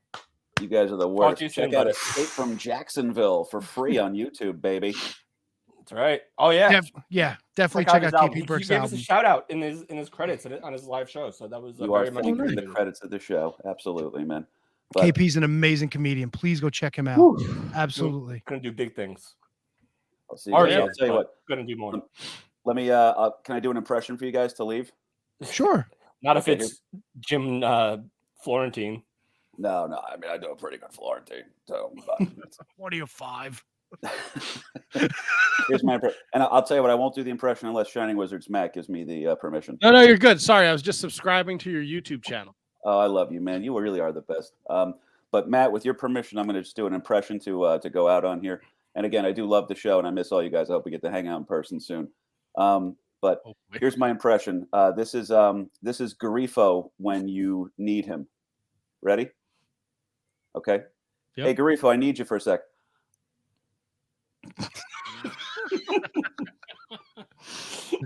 Fucking KP Burke, he killed it. He's got if you just type in KP Burke on YouTube, all this shit comes up. Make sure you subscribe. He's got a podcast, American Loser. His full stand-up is available there. It's got 21,000 views in 3 months. So KP is on to something. And even more on Instagram. Instagram's over 1 million at least. And at KP Burke Sucks on Twitter and Instagram. He's literally like in comedy, like you it's hard to come across people that you really truly enjoy being around. Rich obviously is one of them, and KP is literally 1B, 1A, 1B, and I love him to death, and I'm really happy that he agreed to do this, and he freaking crushed. Yeah, I am happy that I don't. There's not the next person that calls in is not a roaster, Tony. This is a legit guest for you. Okay. At 8 o'clock. Yes. Okay. Comment time. Kate the Great. This is excellent. 5 out of 5 papyruses. All right, I've officially gotten looks. KP Burke wins. There we go. David Henry Bauer. Hello, 911. I'm witnessing a murder. KP throwing heaters from Asian Joe. Matthew Birch, True Prince of Pro. KP truly understood the assignment. Is freaking killing it with this roast. Let me see. Poor KJG catching the widespread of these shotgun blasts from David Bauer. Matthew Birch again. Damn, we're really learning a lot about Kevin because of KP's roast. Mark it out. You're my second favorite Shining Wizard, but you're replaceable. Ouch. And Asian Joe says, end it there. KP can't be top. Brendan Haney says the same thing. Thank God he didn't go first. Eric Freed comes in. KP killed Kevin, RIP. And KP once again telling us how much he loves us. Holy shit. He's my best. He's literally top 2 best friends in my life. So God, I'm so happy that he was able to roast you and even take a couple shots. The white nationalist stuff was a little bit too far, and the drunk driving was a little bit too far. The drunk driving killed me. No, it's not funny. I mean, it's funny, but like, it's funny. Just fun. No, I agree. He didn't mean any of it. Because Come on, I don't dude. do it. I literally Uber. All right. Oh, come on. What do you mean? We get it. You're not a drunk driver. He was roasting you, dude. I know. It was great. I love KP. Kevin's always like, oh, not me. It's not true. What? You don't even know who's watching. I mean, I could be sitting here going, I don't look like Nosferatu. I didn't fuck Samoa Joe. Who's Nosferatu, by the way? It's Dracula. I got to go take a leak. If our next guest shows up, just let them in. I got to piss real fast. All right. No problem. Marking Out makes a good point. Where are Matt and Tony on Kevin's list of best friends? Yeah, I'm curious about that. You're probably, I'd say maybe 4 or 5. There we go. All right, there you go. There's your answer. As unfunny as it was, that was pretty serious. I like I'm not gonna lie to people. It would be probably Rich, or my brother, obviously. Rich, KP, Jessica Stack, and then Kate Hensler says Matt Cardona, huge gap. Everyone else. That's right. Yeah, Matt Cardona's number 1. Listen, if Matt Cardona wins the NWA championship, I'm still not watching that piece of shit company again ever. Wow, dude, you know what? I'm burning a lot of bridges with that, but that was the matches themselves were not terrible. I'm sure they were fine, and I'm joking, obviously, but like no, but I get it. Like half the card being changed, like some of the matches that we picked didn't even happen. Yeah, don't they know we have picks? Yeah. Come on, man. This is why I hate the picks, because the NWA always throws a monkey wrench in everything. Yeah. So it's so you guys are probably you and Matt, like I said, probably 4 or 5 or 5 and 6, probably. Well, there you go. Yeah. What am I 5th place at? KP, Jesus Christ. Kevin was about to call you guys his co-workers instead of friends. No. Someone asked where do I rank you on my list of like best friends for some reason, and I said probably 4 or 5 or 5 and 6, which I think is fair. Tony, you may rank me as high as you'd like on your list, because our next guest. This is unbelievable. This is unbelievable. Original. Oh my goodness. Hollywood. Whoa. Hollywood. Oh, what a dude. This was amazing. Thank you for joining us. Love you too. Oh my God. Thank you for having me. How are you? Oh my God. So much better now that you're here. I'm going to be, don't mind me. I'm going to be blushing for like 20 minutes. This is insane. Oh, this is insane. Before I ask you anything about Glow, I need to find out. I need a backstory about plumbers don't wear ties. Oh my God, that's so awesome that you said that. Well, Tony's so happy. I'll try to make it short. So in 1993, I was asked to do this, at the time, new platform video game, which was a CDO system, I guess. Yep. It was called Plumbers Don't Wear Ties. We all got the script, you read the stuff, you got paid, and you did your job. And okay, so we did that. Fast forward when the internet is available for everybody, people are emailing me about this game. They either hated it, they loved it, they said crappy things about it, or they said positive things, or they would say, oh my gosh, did you know that you have a fan club in Amsterdam for Jane, and Jane is the character I played? So anyway, Limited Run Games is going to kind of not change the game in any way, but add commentary to it. So I'll be doing some commentary to it, and I will also do a new beginning for the beginning of it. And that's all I'm going to say about that. But I am looking forward. We're going to start filming and doing all that commentary, I think the end of September or the beginning of October. So that's going to be really cool. Oh my God. It's almost like, Tony, it's almost like Glow. It's like you do something and you don't know 30 years down the line if somebody remembers it or likes it or whatever. It doesn't matter. That's one thing that I do enjoy. I follow a lot of the Glow groups, and I always see what everybody's up to, and it just brings me back, and I'm sure it brings like tons of the fans back to just, it was a simpler time. It was such a simple concept, but such a great show with the wrestling and the comedy. And I tell these guys all the time, when I was a kid, it was WWF, Glow, American Gladiators. That was my Saturday. That's what I watched on Saturday. It was amazing. Oh, thank you for watching. And also I wanted to say happy 600th episode, right? Yeah. That's crazy. Cool. It is crazy. That's very, very cool. You guys are awesome. Where's everybody from? Tony, where do you live? We're all in New Jersey. We're all in North Jersey. Yeah. I was just in New York over the weekend. I was there Thursday, Friday, Saturday. And this was the first time I did a little work on Thursday. And then on Friday and Saturday, I was able to go and do stuff. I never get to do anything. So it was a good time. So of course I had to have, I had to go down to Kat's Deli, and there was this, so there was this long line, and I told my friend, stay here, I'm going to walk up front. So I walk up front, big guy, and I said, hey, how long is the line from all the way back there? He goes, you know the drill, go get your friend, come on, get over here. So I'm thinking, what exactly is the drill? This is 30, do I give him money? Do we, what do we exchange? So we tipped him very well, and we got out of that hot sun. So there's for people who are standing in line in that hot sun, you just got to go up to the front and figure it out and see what happens. All they can say is no. I'm not even joking. Like I'm like a kid in a candy store right now. This is amazing. Like my friend Jason and I, like we used to watch Glow religiously. We had the magazines. You guys were our favorite Great. tag team, and we would always fight. Like, oh, who do you like more, Hollywood or Vine? It's like, oh, you know what? Vine's nice, Hollywood's pretty, you know. So like it was always the thing, like Hollywood and Vine, and then you guys would always fight like Ashley and Tina. Like, oh my Right. dude, this is I'm bringing back so so glad much. that I'm so glad that you like the show. And you know what? With that resurgence of Netflix Glow, that I mean, I was still wrestling on some indie stuff and doing my own thing, but I was always pushing those conventions and being invited to those wrestling conventions. And then with Netflix, you know, that just made it a little more relevant or popular for everybody to come see the Glow Girls. So we've been doing a lot of conventions, which is great. NWA is here the next couple of days, and Billy Corgan is a good friend. And I'm going to go and see the show on Wednesday, one of the tapings. And then I think there's, and I think I'm doing Heroes. Is it here? Yeah, Heroes and Legends in October.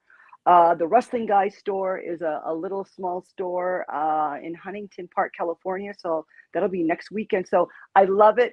Without the fans, you wouldn't have us, you know, still signing and doing what we do. And I to this day, I just love wrestling. It's been a big part of me. And I lost you, but there you are again. You went out for a second. I'm talking to myself, everybody. No, No, you're good. I haven't missed the word. This is unbelievable. It was perfect. Wrestling comics. I got to tell you, I've just been very blessed and very honored. Even though there was no internet back in the day, it doesn't matter, you know. And I love what I do. I love coming on shows like this and surprising people. I think that's pretty cool. I was always jealous when I was a kid. I remember, I forget what issue of the magazine it was. There was a little kid who made you like a championship belt, and I kind of felt like I'm like, I want to go out to Vegas and give Hollywood a belt. Like I want to do that. Bless your heart. And I know which I saw the belt. I'm holding it like this, and I'm actually kneeling down next to him. That was one of our live shows. Yeah, I'm kneeling down, and I think that was like an on tour show. That could have been in Biloxi or in Houston, and that was always the hardest thing because the kids get so into it. And when you see somebody crimping their hair and having signs for you, and it's like the coolest thing. We were in Houston, and we didn't have sold out crowds by any means. So if any Glow Girl tells you we had 30,000 people, that is so not true. We didn't have a lot of people, but in Houston, that was probably our biggest crowd. And there was the kids there. I took it in for a second, and I looked up and I looked around and I looked at these kids, and it just hits you right there. You're just like, this is why we do this. This is why we perform. So this is supposed to be a roast of Tony, but to see him like this and his eyes like light up, and he knows like basically your entire life story is not in a creepy way, by the way. way. No, not at all. Is incredible. But I just had like a really random question in terms of conventions. What is the process for you in terms of conventions and what you do and what you don't do? Are they mostly wrestling? Are they like, other expos? Right. Like what are they for you? A lot of them. So the Comic Cons, obviously we're not wrestling at the Comic Con. So I've done Rhode Island, several times in California. Some people want you to wrestle, and in NWA, like Billy had me wrestle with Josephus, which was a wrestler out of here that passed away, unfortunately. And I got to wrestle. So I was like his manager, and they're like, "You want to take bumps?" I'm like, "Yes, hello."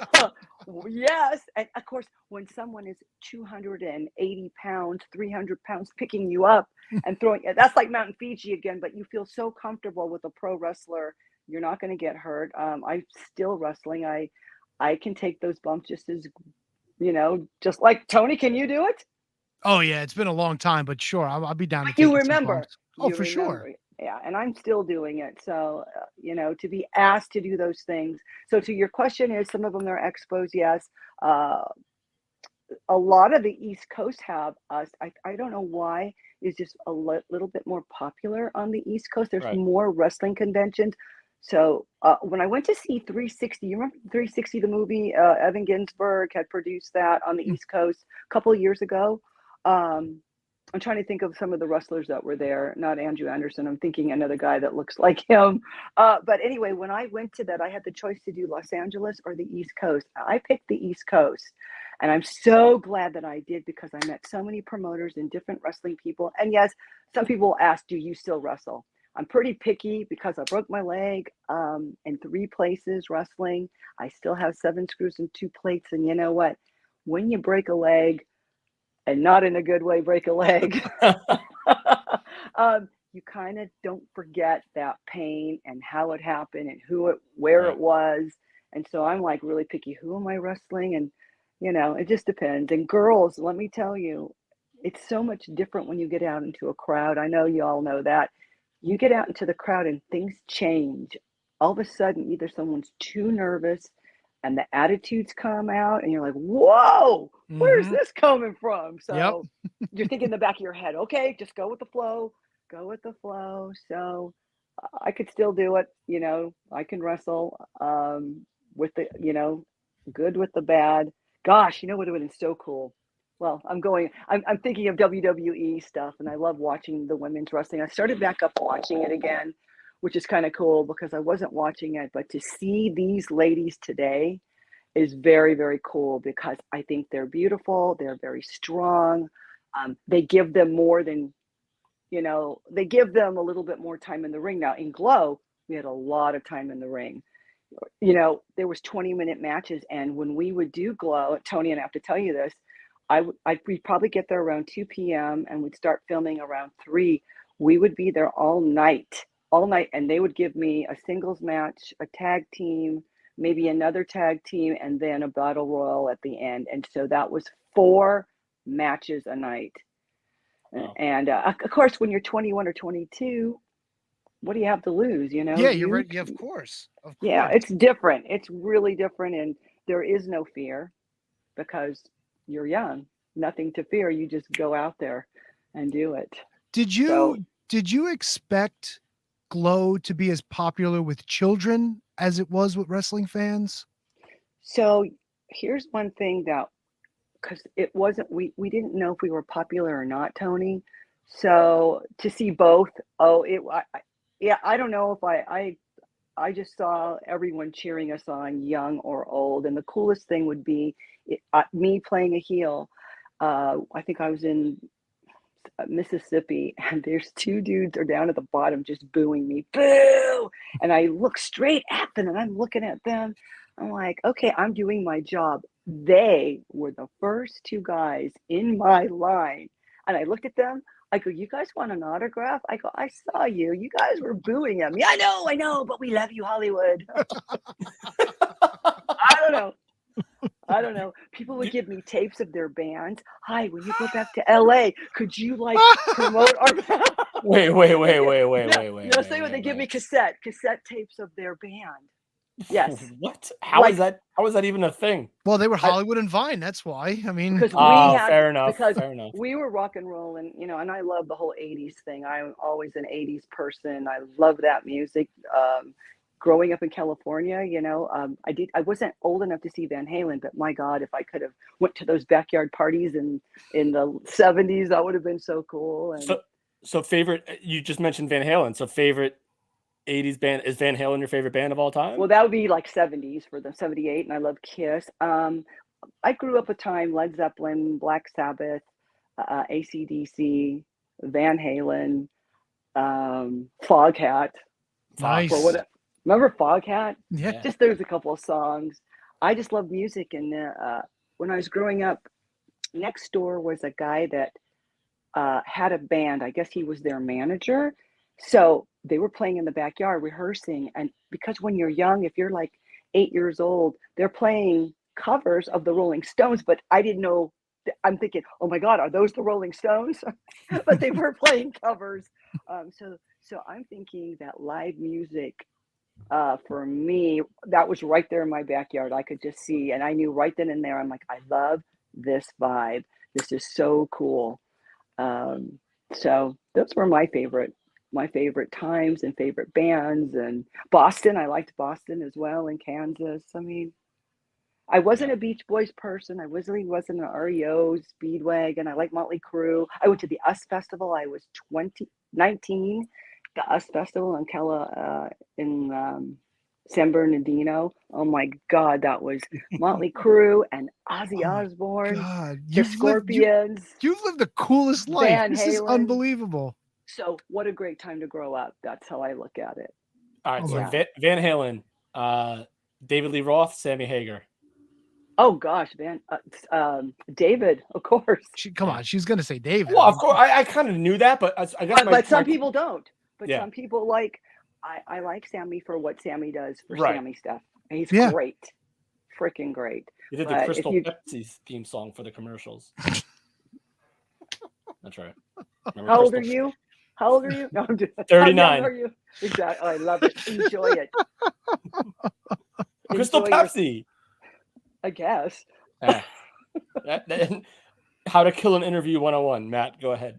Yeah, no, that's pretty much what Kevin does. We are look. You guys If you are don't know who great. this, You guys if are you don't, great. if you don't know who this wonderful young lady is who's on the line with us, please do your research. One and only Thank you. from Glow, one of my all-time favorites, of course. Miss Hollywood is with us, Thank you. and so I'm much. like I said earlier, I'm like a kid in a candy store. This was a huge. Thank you so much for bringing Hollywood onto the show. Let me Thank you, take a you breath. guys. Let- You guys let are me- awesome. We should go ahead. Oh no, definitely. I was gonna follow up with that, but no, I've got more. We could go all night, but I promise I'll keep it as short as possible. I need to know because, like I said, I've followed everybody on the websites. We had Little Egypt on probably a few years ago at this point. She was amazing. I know, Great. unfortunately, we lost Mount Fiji. Yes, we lost did. Queenie a few years Yes, ago. we did. Yes. I need to know. You and Vine were Jason and I, my friend, when we were kids. You are our favorite tag team. I love the fact that you're all over the place. I've been following you since, as you know, from then till now. What's Vine been up to? Is she's like off social media? She's not doing anything anymore? I mean, You know what? That's the $1 million question because when she left the beginning of season 3, and I'm her tag team partner. Yep. I did not know that she left. I had no clue that she left. She didn't say she was going anywhere. Now she's Canadian. Maybe her visa was up. I don't know. Maybe she wasn't getting along, but I had no inkling at all that she was going. And that was kind of sad. So I have not talked to her ever since. You would think with social media and everything about she would surface. But then again, my sister doesn't care for social media. And so there are some people who may not want to be on social media. for sure. Like I'm just curious because, like I said, like we grew up watching you guys, and I'm just, is she doing okay? Is she like just kind of like a closure, like what happened to Vine? This is always. There are some people that say this is Vine. Here's a picture of her, and I'm thinking. So I went to her Facebook social media message, and I'm like, "Hi, if it's you, it's great. I'd love to see you. Don't worry, I won't say anything to anybody." But the person never got back. So I'm assuming she's well and happy. Beautiful girl, great little actress. She did her job. And, I remember meeting her when Glow had the auditions. They needed 12 girls to do a pilot, only 12. And there was a ton of women there. And every time that I would come in to train with Mondo Guerrero was our trainer. I'd come in Monday, Wednesday, and Friday nights. And I'd come in, I'd see a different person, or I'd be friends with this girl and she'd be out of there. And then I had another Vine, and then this Vine came in, but they only needed 12 of us to do that pilot. And, that in itself is something you just think I guess I just happened to be there at the right time. But I just, we trained with Mondo for 2 months. And like I said, Janet, I met her, they had a different Vine, and then that girl was gone. And then I met Vine, and then she was the girl that they assigned as the character Vine. And I was so happy to be Hollywood or Vine or Tina or Ashley, those 4 characters I could relate to. I'm like, I'm sure I could do something with those. Let's see what happens. And I hated my first outfit. I'm like, this is horrible. If you noticed, Tony, a lot of the girls have the same outfits, but I Me and Vine don't, because I'd go back to California and I go to those streets on Hollywood Boulevard. I'd go into those stores. I'm like, okay, we're going to get animal print stuff. I'm going to get her leopard and I'm going to wear zebra.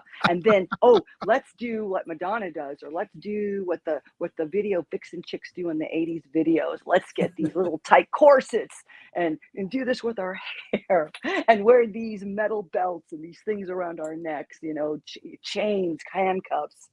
Yeah, so a lot of that came from those videos, watching, you know, Motley Crue videos and the Scorpions and it was so great. I know you brought up earlier. I remember the stuff that you did with Josephus. I believe you guys were you were involved with the stuff with Tim Storm when he was feuding with Josephus. That's right. NW70. I think it was NW number. It might have been 70. 70. I think so. It was 70. It was 70. So I know you said you're going to be there Wednesday. Are we going to get to see Hollywood on the upcoming season of? We got a little spoiler. Maybe you can give me. Or we don't know yet. I'm not telling. All right. Look, May Valentine's. Valentine's. I'll tell you what. I'll come back later and we'll talk about it. How's that? Beautiful. Whether or not you were on, of course. Just want to throw this comment up from. I'm going to be there. I'll tell you that. Oh my goodness! Comment up from Kate. This is awesome. Hollywood seems so sweet, and I agree. 100%. This was amazing. And listen, like I was saying earlier, we would love to have you back on. We just tip of the iceberg right here. And this meant so much to me. Oh my God, we loved you guys. I loved you when I was a kid. I still love you now. You're awesome. You're doing awesome things. I'm not afraid to say it. Look, I'm an old man. It is what it is. Like I grew up. No, I'm older. You're not old. You're not old. No, listen. He's got you beat. No, I'm no. He doesn't. He doesn't. Nope. No, he doesn't. I'm thinking you were Kevin. You put me in a weird spot here. Come on. I think mentally he's got you beat. There you go. Boom. Well, yeah. I'm just old and stupid, I guess. That's it. The roast. Good. Yeah, roast him now, you guys.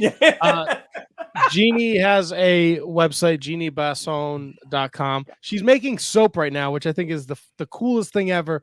When I set this up, we were talking about it, and there was like gaps in between her getting back to me, and I was working, and she was like, I'm sorry, I'm making soap. And I was like, oh, I just want to get on the same page with you. I think that's so cool. So you can buy her soap if you go to her website, and I'll scroll it right across the bottom of the screen here, and then you can buy some soap. My wife is downstairs, but I think I'm going to order some soap for her, some butterscotch soap. I've got some. That's just a whole fun thing. After you get off the road, I want to chill. I don't want to do anything. But some people like to cook. Some people like to read. And I just make soap that has no preservatives in it. It's all good. It's a little side gig and it's fun. And I dig it. And we all smell good. My goodness. I'm going to have to buy me some Hollywood soap. Yes, you do. Oh, shit. Hollywood, thank you so much. We'll make him the Fight Club soap. We'll get Fight Club. I'm down. Yeah. I'm down. I'll take some body slams. It's been a while, but I'll take a few. I'm good. Perfect. Awesome. Thank you guys so much for having me. No, thank you, Hollywood. You made my night. This was amazing. I hope you have a wonderful night. Congratulations on the 600th episode, and we will see you soon. Beautiful. Yes. Thanks, guys. Soon. Thanks, Hollywood. Thank you so much, Hollywood. All right. Have a great night. Bye-bye. You too. Wow, dude. Wow. Yes. Kudos, Matt. Job well done. And you know what I love? I kept my cool and I went right in with the questions. It was almost like I knew she was going to be on, even though I didn't. It's almost like you've been doing this for 11 years. Holy shit, dude! You ain't 600 episodes, Kevin. Yeah. All right, let's bring in the dad jokes. All right, and he's fucking late, so I had to move. I had to push people. So it sounds like he just pushed himself. Yeah, really. Wait, hello? Can you guys Where are you, buddy? Yeah, we can hear you. There we go. Jay George. How's it going? How's it going, everybody? Very Can you guys hear me all right? How are my levels? You're fine. I got a new setup here, so it's supposed to be very professional sounding. So I just want to make sure my levels are all right. Do I sound good? You got 3 minutes, Jay George. All right. Troy, how are my levels good? Are they okay? 600 episodes. Can you guys hear me? Yep. All right, hold on a second. He's gonna do all in 5 minutes. Ask me if you can hear him. How can you just pipe up? Yeah. The treble. Thank you. Wow. I'll never forget the first time I was on the Shining Wizards podcast. Trust me, I've been trying to forget it, but here we are. Holy cow, Tony, man, it's so good to see you. I was watching that interview. That was fantastic stuff, you guys. Thank you. Well, thank you, Jay George. You seem so happy. You guys, does it sound okay?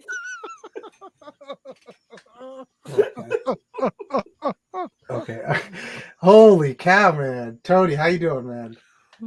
Doing good, Jay George. How are you? Yes. 600 episodes. No, you honestly looked happy, and I'm proud of you. You know, it's tough. I know it's tough for a guy like you. The only date you can get is off a calendar. I understand.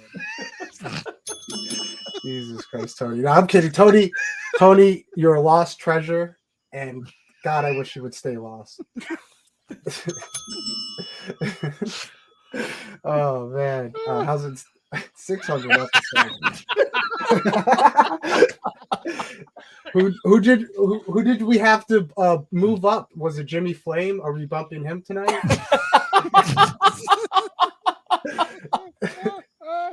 Oh my God, I'm surprised you guys made it out. Hey, that's some nice digs you got there, Tony. Oh, I thank you. I always thought you were cheap. Really, Tony was so cheap in college. The only thing a pickpocket could get out of him was practice.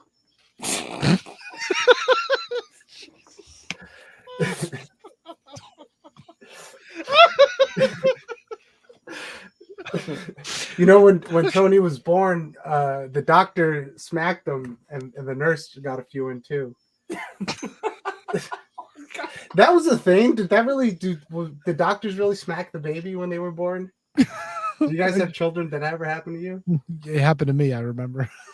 Jesus Christ. I heard when I was born, the doctor didn't know what side to smack. That was the problem. I'd smack him in the ass, but I don't know which is which. Jesus Christ. 600 episodes though. Does it sound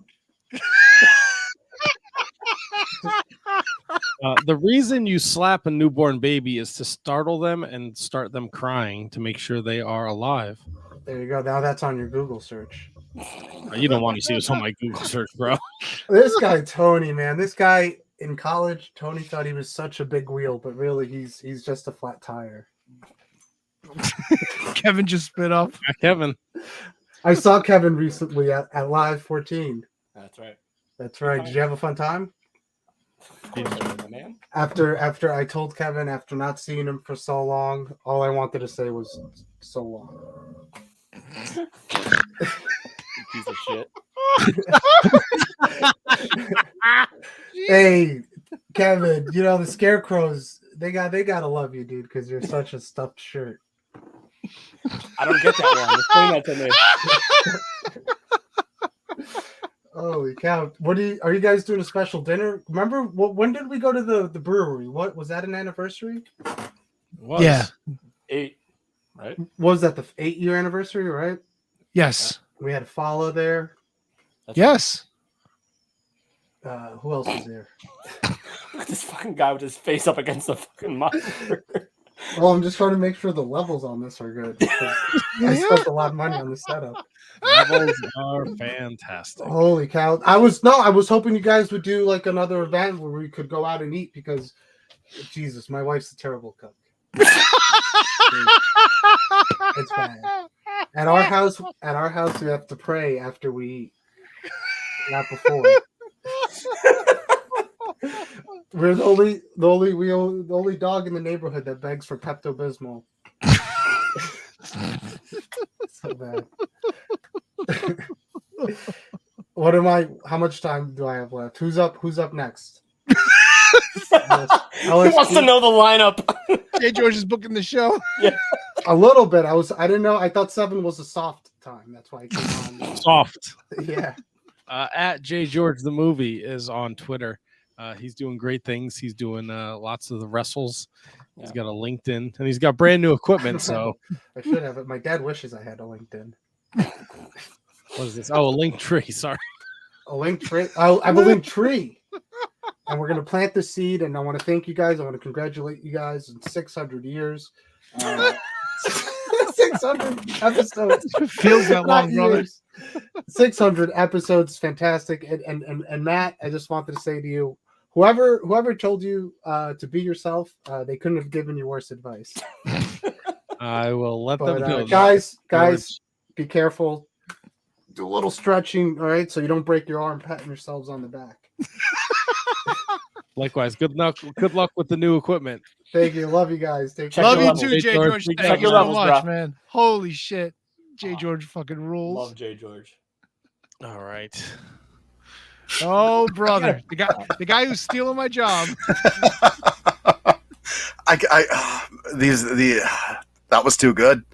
That was like a too good time good. for a piss break. Man, trying to follow that up. That was anybody gonna miss not as good looking Kevin? No one. Man, there's some real animosity there with you. Well, it's one of those things where I'm here and he's like, oh, this guy's here, I better walk out. I'd like him to hang out for a little bit, and then when I leave, then he can commence the shit talking. After I'm gone, like when I'm here, he doesn't. Anyway. Right, he doesn't engage as much when I'm here because he's not as quick on the mental draw. I think this could be like a superpowers. Oh, absolutely! It's like the Heenan family.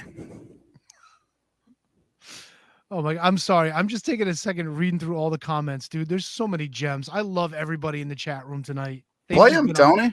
Give them their just desserts. Can I? I gotta go. Absolutely. Let me see.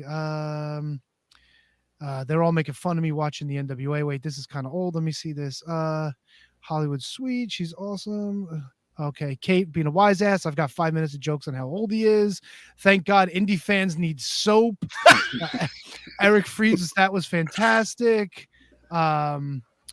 Jay George, Brendan Haney says he's on the wrong show to be professional. I guess that was for Jay George. Let me see. Matthew Birch was excited to see Jay George.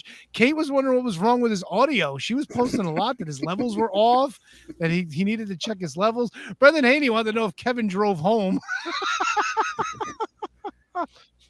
And Mike Peterson, best roast ever. This is awesome. This is so awesome. Well, yeah, and 600 episodes is a giant milestone. And I wanted to ask kind of both of you, actually, before I dive in. Did you think that you'd get to 600? Like when you guys started out, did you think 600 was going to be a thing, or did you think Tony would die like 14 episodes in? I thought you were going to take your time and start. No, that was an honest question. You thought that was an age joke? I'm above that, Tony. No, I couldn't even. I say it all the time on this podcast, and I know you're kind of new to listening, Kevin. There's only 2 other things I've done more than, like, for the amount of time. No, okay, 4 things. Jerk off King of the World. I've been at my job longer, and I've been with my wife longer. Those are the only 2 things I've ever done longer and more regularly than this podcast. So I didn't think about it. Like, I don't think we ever sat down and were like, we're going to do this forever and have, all these wonderful friendships and guests and goofy roasts and shit. But I'm happy it happened. Yeah, absolutely. It's a hell of an accomplishment. What about you, Tony? Did you think that you would hit 600 at all? I mean, past the 14. I mean, you made it past the 14. Did you think you'd see 600?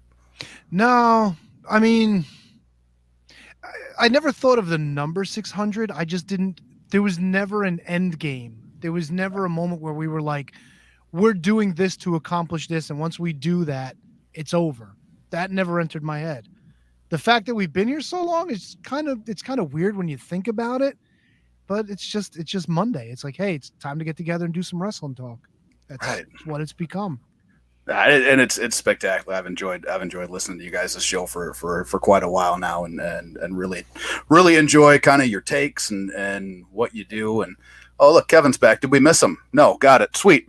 So sounds about right.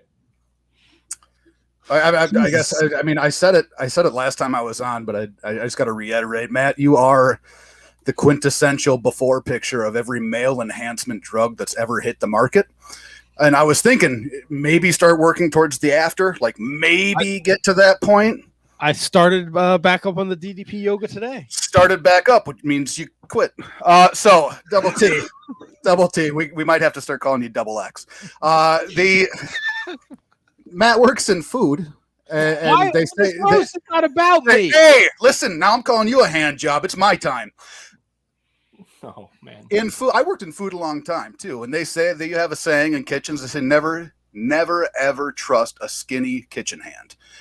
And by that account, Matt, you are the most trustworthy motherfucker walking this planet. Matt, I'm kidding. You know I love you. We roast those that we respect and that we care about. Brings me to Kevin. That's right. Kevin, how are you, man? I'm living the dream, my man. Feeling That's good. great. That's great. Good to see you. Yeah, likewise. Yeah, big fan. Tony, they wanted me to say such horrible things about you. I can't wait to listen back and see what I missed. What you didn't get it's my time, Kevin. My time. So, Tony, like I was saying. 2 seconds. You motherfucker. Tony. Isn't that a Kevin thing? You know what's about great? Me. Gotta be a little bit about me. You roasted him so hard and he didn't even get it. It's awesome. understand. It's jokes. They go right over the comedian's head. Former comedian. Right, yeah. That's right. It's another world where he will be missed.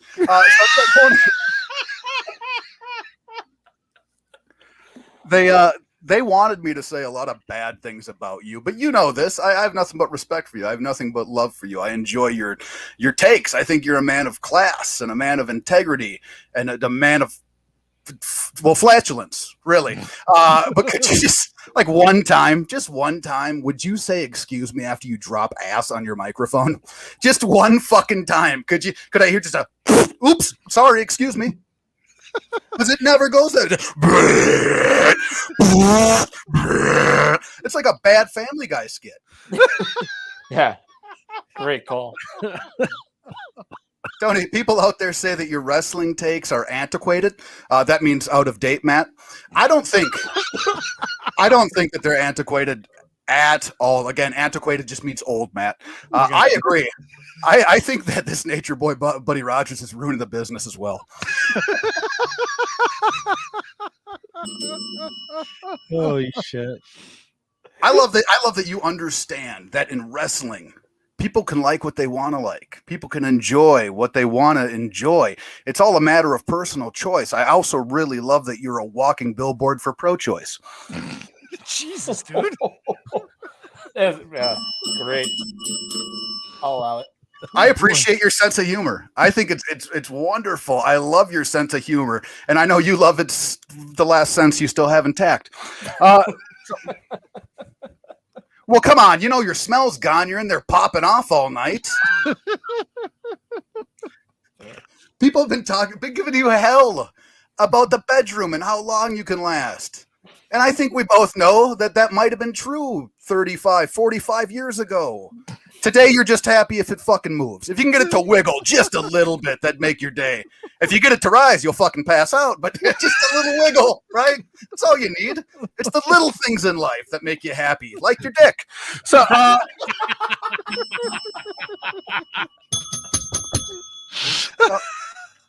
some people out there, Tony, and not me, again, nothing but love and respect for you. Some people find you maybe abrasive, maybe loud. Some even call you obnoxious. That's not me. I wouldn't do that. I actually find you in an oddly way kind of comforting. I find you to be a little bit comforting, like my master bedroom toilet after a night of heavy drinking and Taco Bell. I'm just glad you're there. I'm just glad you're there. And I'd like to take a shit on you. So again, we only roast the ones that we like, that we respect, that we look up to. Kevin, how you doing, man? Oh. Feeling good? Hey, go fuck yourself. I think he got it. Oh, did it hit? It's all right. I thought it was going to be one of those ones I'd have to DM you later. Like, sorry, I was making fun of you. You were doing good. Look at that. You got it. See, I'll tell you right now. You're smarter than you lead on. You sophisticated son of a bitch. You. Where's your leather fucking hat? You goddamn fashionista, you. The leather hat. You got one of those leftovers from an NWA music video? You weird fuck. You Tony's called him got a the NWA merch. you called him a fashionista. Tony, get it together, you old fucking chooch. Look at you rolling around and laughing. You're going to pass out, you dumb mook. A chooch and a mook. That was for you. Just you, Tony, because you know how much I like you. I got it. Respect. How you doing, Kev? Hey, I'm doing great, man. I'm doing that's all I had some other stuff, man, but people just peppered in the old guy stuff, and I thought that wasn't right. That's That kind of wasn't- mean. Yeah. It is kind of No. mean. It's not fair of him. Nah, he earned it. He earned ear- it. Oh, he earned it. All right. He's So, his own man. Kevin, I want to hear your material. I am not doing. I retired tonight, officially on the air. Tony, I think that's the way of him saying he took the easy way out. Oh, 100%. Yeah. Yeah. Yeah. Well, I mean, We nobody's make fun of ever him every week. nobody's I don't ever gotta do a accused you bit. of I don't gotta being do a bit. nobody's ever accused you of being lazy or not adding to the show, Kevin. You're fine.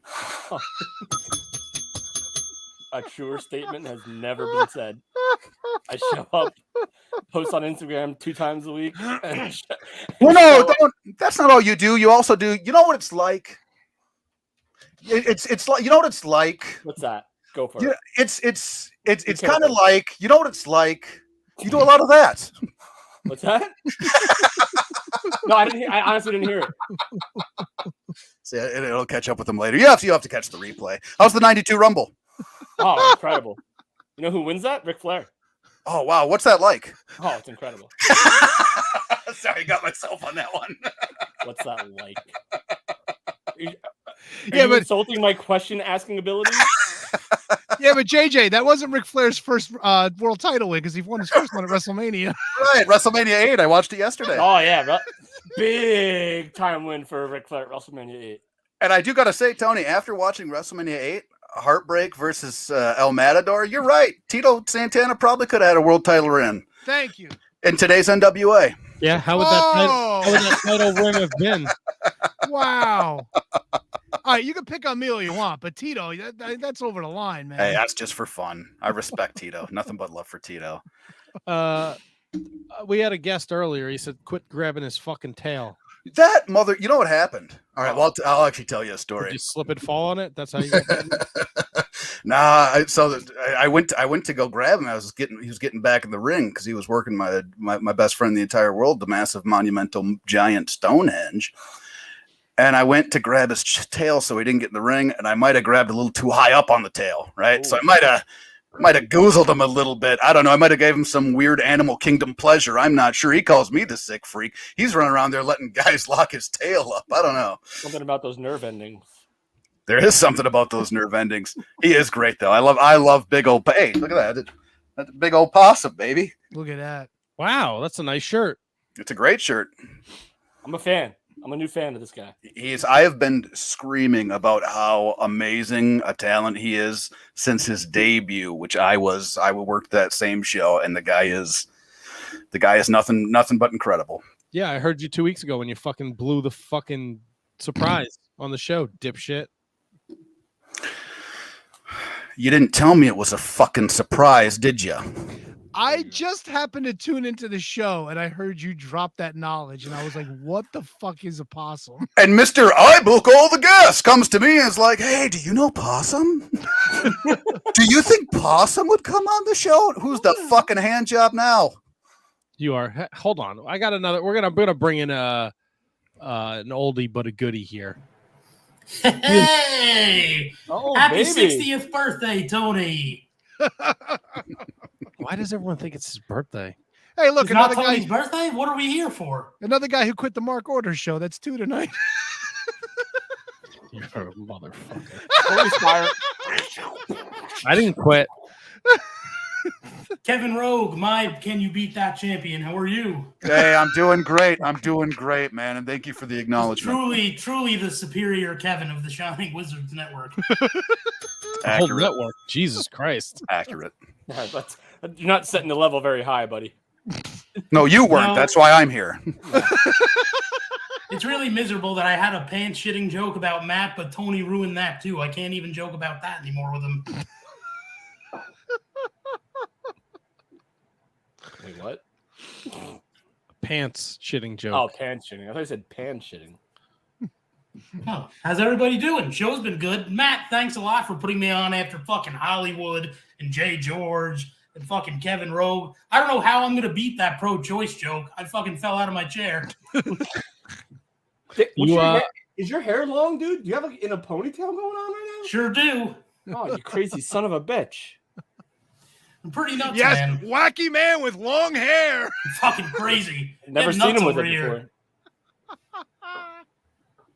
before. But Tony, this is the roast of Tony, and I want to say congratulations to the whole show on 600 episodes. Tony is truly mastered of the art of talking about wrestling for 3 hours every week, where I still have no idea what fucking kind of wrestling he likes. No matter what comes up on the podcast, Tony fucking whines and cries, too many tournaments, Tony Khan, AEW. I have no idea what kind of wrestling you like, dude, but I'm going to be completely fair to you. Today, this afternoon, when I got home from work, I watched a Bruno Sammartino match from May 1st, 1976 at the Garden against Ernie Ladd. And it went 11 minutes, and let me tell you, it was abso-fucking-lutely miserable. It was the most boring shit. I was falling asleep watching it. I looked like Ryan Arthur trying to do a podcast.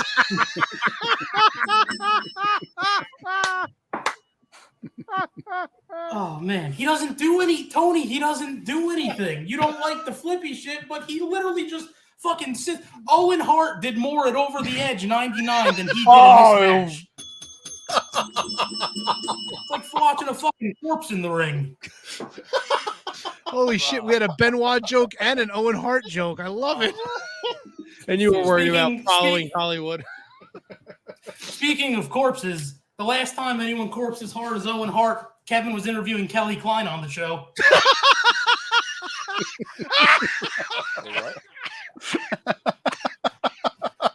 So, I honest to God don't have much more. I don't want to take up too much time. They say a man's worth is judged on by how many people love him, and Matt let me on this show, so you're in fucking trouble, Tony. Holy shit. But I gave Bruno an honest shot, Tony. He's not for me. I find him incredibly boring. But if you enjoy incredibly boring wrestling content, you can check out the Mark Order podcast every Wednesday night after AEW Dynamite. Beautiful. Danny, can you explain the corpsing Kelly Klein joke to me, by the way? What did I do? Yeah. You want me to explain the joke? Yeah, I don't know what I did. Did I do something? Kevin just retired as a comedian, by the way. You shut that. You mentioned something. I think it was like Coach Danny Cage. Yep. All right. Yeah, Got he's it. not here anymore, that was it for you, pal. Yep, that was it.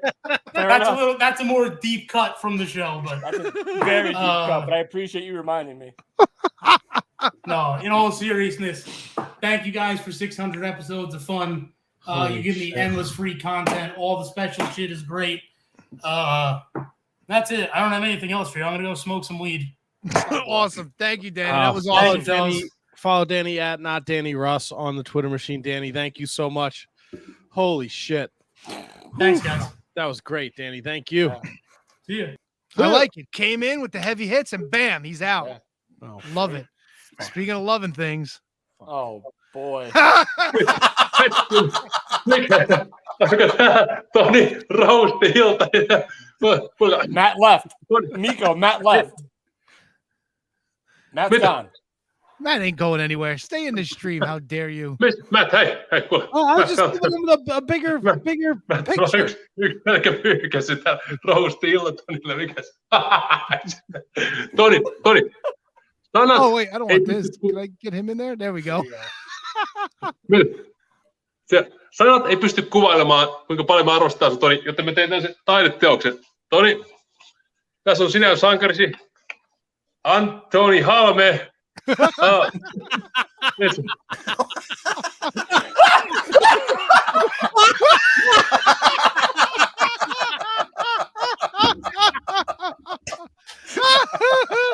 Malus Kaku. Holy shit. Yo, that's a t-shirt. Well done, Nico. Wow. Okay, Nico, okay, welcome okay. back, my friend. Holy Sitten. shit. Sitten ensi kertaa. Okay. So, okay, I'm gonna, guys, kayfabe. But yeah, so the whole gig was I was going to speak for this thing, but I gotta say, Tony, please send me your mailing address. I'll gladly send you this portrayal of Antoni Halme over here. I'll sign it for you. I'll send it for you. I was invited to come into your roast. Hope you guys will be having a nice day, but words just couldn't describe what kind of a dickhead you are. So that's why the whole country of Finland, this piece of art shows how much it's two of my heroes combined, Ludwig Borga and Mr. Antoni from Shining Wizard. Holy shit. Can I make the darkest joke ever? Oh, no. Let's hope Tony's life ends up the same way. Oh, the same way? Wow! Wow! Handsome Kevin knew what I was going for. Oh, I knew exactly where you were going with it because I wasn't going to touch it. I wasn't going to touch the Owen Hart shit. I wasn't going to touch the Chris Benoit shit. I didn't think that shit would come up, but I wasn't going to touch it. Hey, sponsored by Bud Light. Oh god, that Miko, you slayed. That was unbelievable. Okay, thank you guys. I hope you guys be having a good roast night. Unfortunately, I'm on a tight schedule, but I said, Tony, I'll gladly sign this for you and mail it. It's probably not worth anything anytime soon, or I mean, you can hold on to it. It's. Hey, Miko, I heard a rumor that you're living in Utah now. Is that true? Oh no, I live in Arizona. Tucson. Oh, you're in Arizona. All right. Yeah. So, have you gone over to see the folks at Devotion yet? Are we finally going to get Miko and Tombstone? What's going on? Oh, that's a good question. You know, I mean, I've been in talks, you know, but as far as it is, you know, I don't know if they have internet over there. So there's some miscommunication going on. Never been to Utah, Salt Lake City. Yeah. But you know, wait, I'm closer. I'm getting closer. I think that might be the next step for Mikko Maestro. Is I mean, you know, I'm gonna say my match piece here or online, but you know. As long as there's gas in the tank, I can kick Tombstone Jesus ass for free. Yeah. Maybe I should make another picture. Maybe I should send this to Tombstone Jesus. I don't need to sign it. He'll get the point. He know what's going on. And then it's on. Devotion, emotion, notion. It will be a match of a lifetime. Yes. Bye, Miko. Miko Maestro. Okay, Follow guys. Miko. Next time. Follow Love him you, on Miko. Twitter Thank at you. Miko Maestro.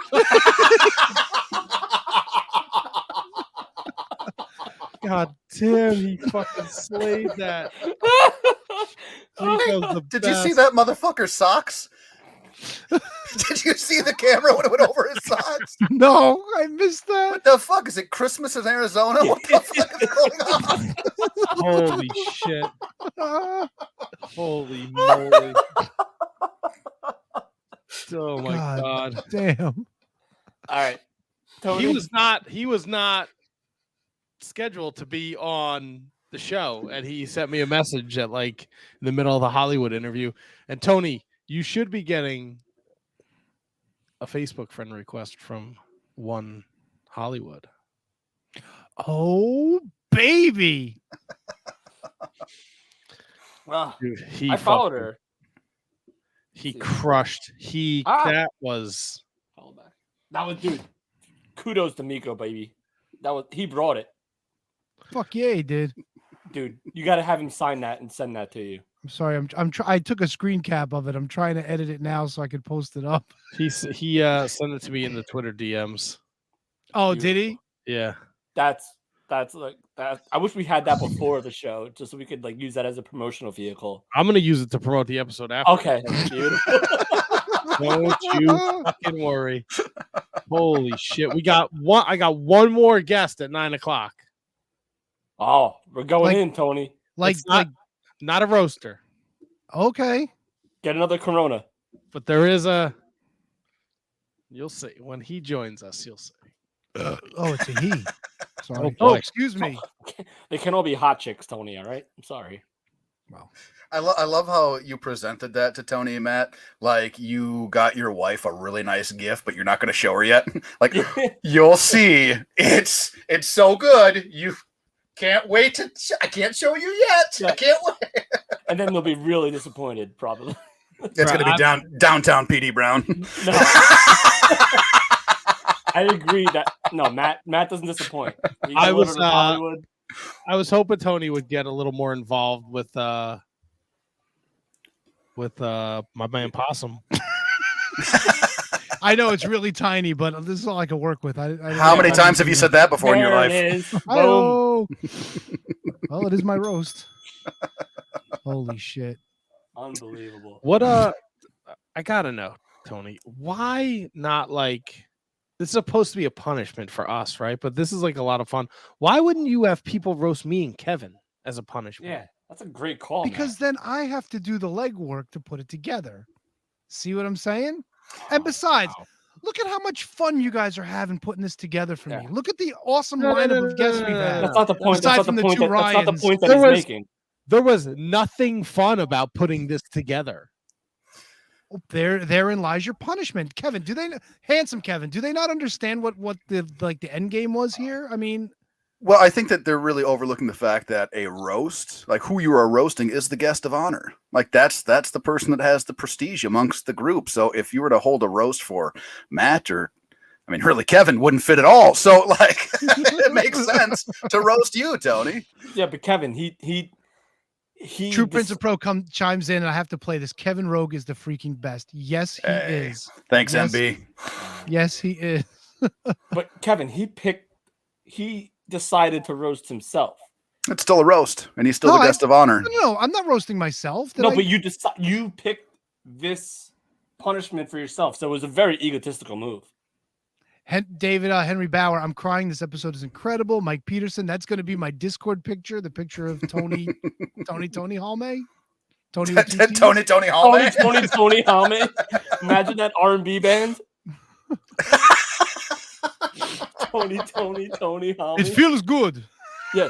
Oh yes, we eat dinner sausage all the time in Oregon, but I live in Arizona now, so it's different. It's squirrels. I thought when he said that he needed to get closure, he was breaking up with you, Tony.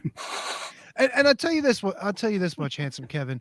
It gets tiring to win the pay-per-view picks every year and having to decide for these guys to do stupidity, where I thought this would be a little like a friendship exercise. Bring everybody together. Let's have some laughs. Let's have a good time. I understand. These cocksuckers wouldn't know a good time if it smacked them in the face and asked for $20. Right. I understand. First of all, you have an echo. Good. Ha. Fix your shit. It's not. I don't hear an echo at all. What? Oh, he muted my mic. You son.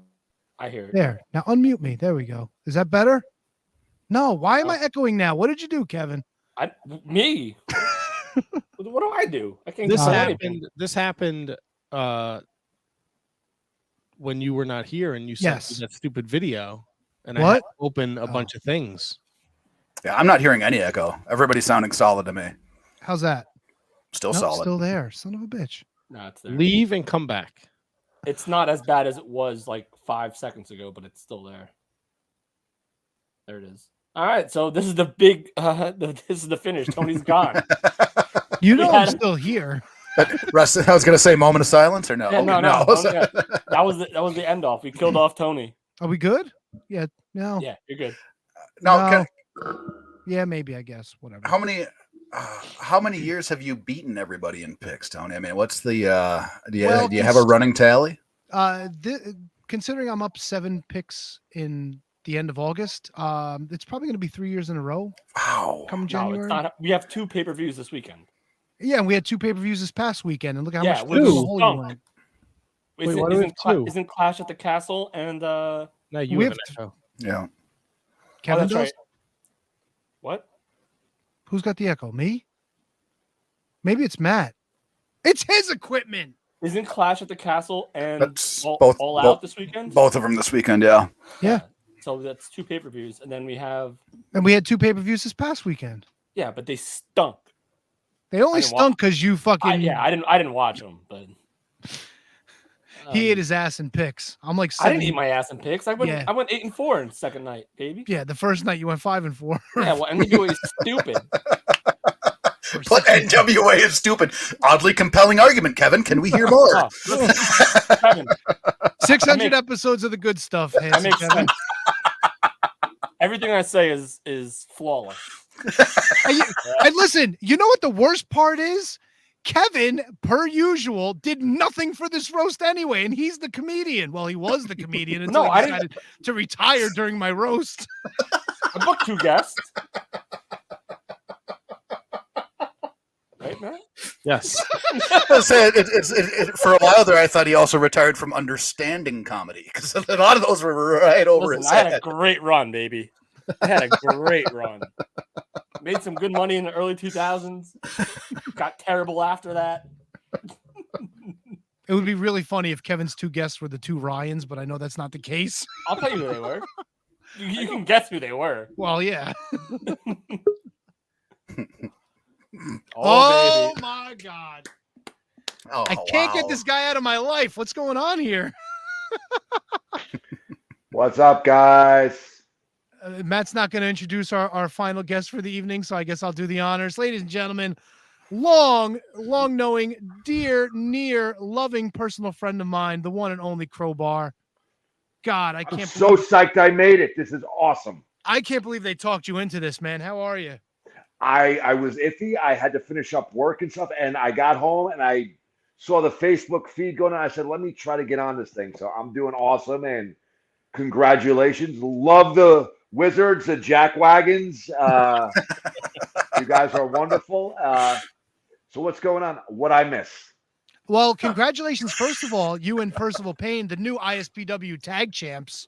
Absolutely. I didn't get a chance to talk to you when you guys were in Cedar Grove last, but I was there for that match. I think you guys wrestled the Now that night. That was a pretty good match, man. I enjoyed that show. That show was a lot of fun. Yep. A lot of fun. I love working with the Now. Huge fan of them. The big dudes, they match. I love uniform tag teams. Often, and like again, maybe I'm old. A lot of tag matches are like 2 singles matches going on. These guys look like a team. They match. They're big dudes, and they do double team moves. We do double team moves. We draw the ref. We do all that fun old school horse shit that's fun and cool. And I will work with those guys every weekend. They're wonderful. Yeah, and they just had opportunity at NWA 74. They were battling for the United States tag titles. So it's awesome Absolutely. that those guys are getting some exposure, man. They're a really solid team. They're good. They look good. They match. That's big for me. I love old school uniform tag teams. Yeah. 100%. And it doesn't necessarily have to be like the exact same gear. Like someone could be wearing the trunks and someone could be wearing the tights, and it's as long as it like matches. It's still, and yes. Yeah. Exactly. It's a little thing that guys like me, maybe more old school fans, it draws you in and it makes you want to watch. I love, and I'm repeating myself now, I love a uniform tag team that matches. Because you're paying to see this act, and together that's the act. That's what you're paying to see. Like that's who they are. They should at least mesh a little bit. Yeah, you know what I mean. I agree 100. And I think Crowbar, real quick before we get Sure. to this is about Tony, but real quick, I just want to show you this. Oh no! That I still have. This is the cabinet drawer that you gave. That encased the Atari games. 2600. Yes, Yeah, that's right. The 2600, which works, by the way. it And- does. That is awesome. Yeah, it does. I fixed it up. You signed it, but I don't remember where the signature is. But I just want to let you know that I still have this, and I kept Wonderful. it. I'm glad somebody has it, and it's Yeah. you're enjoying it. That's wonderful. It's I great. kept the freaking case, man. Like I kept like The drawer. You kept the drawer. Yeah. I just wanted to let you know that. That's awesome. That is so awesome. Crowbar, let me ask you. I've been getting into a little bit of the arcade one-up collecting because I'm an old school video game guy. Like I know Okay. you are too. You could see some of the mini cabs behind me there. I'm not like, sweating or anything. But being a big Star Wars fan, did you have any interest, or do you even have one that I don't know about? The arcade 1-up Star Wars machine, like the upright machine. What do you mean, like the full upright? Yeah, of but the- it's not full. Arcade 1-up, they do like 3/4 scale, so they're about Really? maybe like 5 feet tall instead of like 7 feet tall. I was not aware of this. This is Oh, you got yeah. to find one. Yeah, they're amazing. I don't have one Is it the myself. X-wing game or is it the one with the what was in like arcades?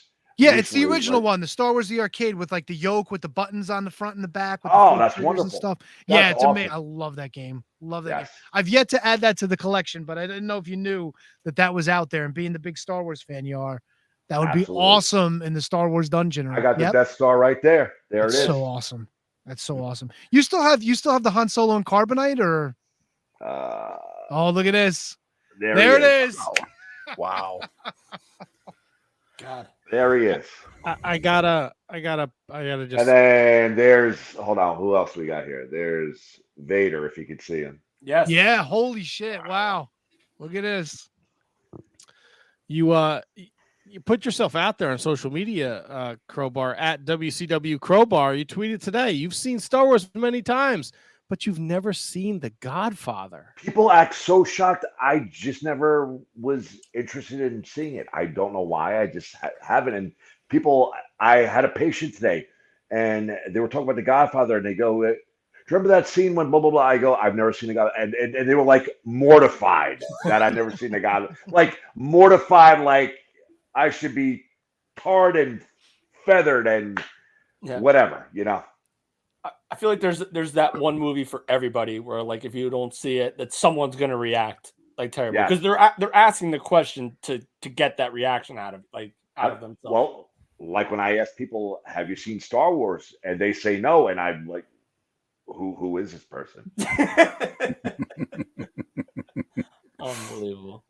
So It's it weird. is remarkable. You're still making towns. You were in Excite this weekend. I have no idea what it is that I'm doing right now. I'm having a great friggin' time. There's zero pressure on anything I do. I'm honestly probably having the most fun in my career that I've had in a long, long time. Excite was great. Had a lot of fun with Cloudy. I had a lot of fun last weekend. We had the ISPW ladder match, which was great. I had Homicide on Thursday. I had Rich Swan on Saturday. It was just a really cool week, you know. It's crazy. Like thinking about the names that you mentioned. Like you've become the bucket list guy. You honestly have. I have become a rite of passage. There you go. I'm going to use that line on a promo. That just popped into my head like that, and it's all your fault. It's all your fault. If it goes bad, because it was Tony's idea, so it will go No, bad. absolutely not. I'll use it. I have a match coming up in the near future against a very popular, up and coming, dynamic cruiserweight in the Northeast New England area. I'll say that, and perhaps I'll use that line. That's awesome. Mike Peterson chiming in. I too have never seen The Godfather, so you are not alone. And Marking Out wants to know, what does Crowbar think of The Notebook? The Notebook. Apparently, it's a film. Ever watch Seinfeld, The English Patient? Yes. You've never seen the English? I've never seen The English Patient. Elaine got fired because she never saw the English Yes. Patient. The Notebook is horrible. My wife makes me watch it. It's one of those movies where it's like Name is when horrible.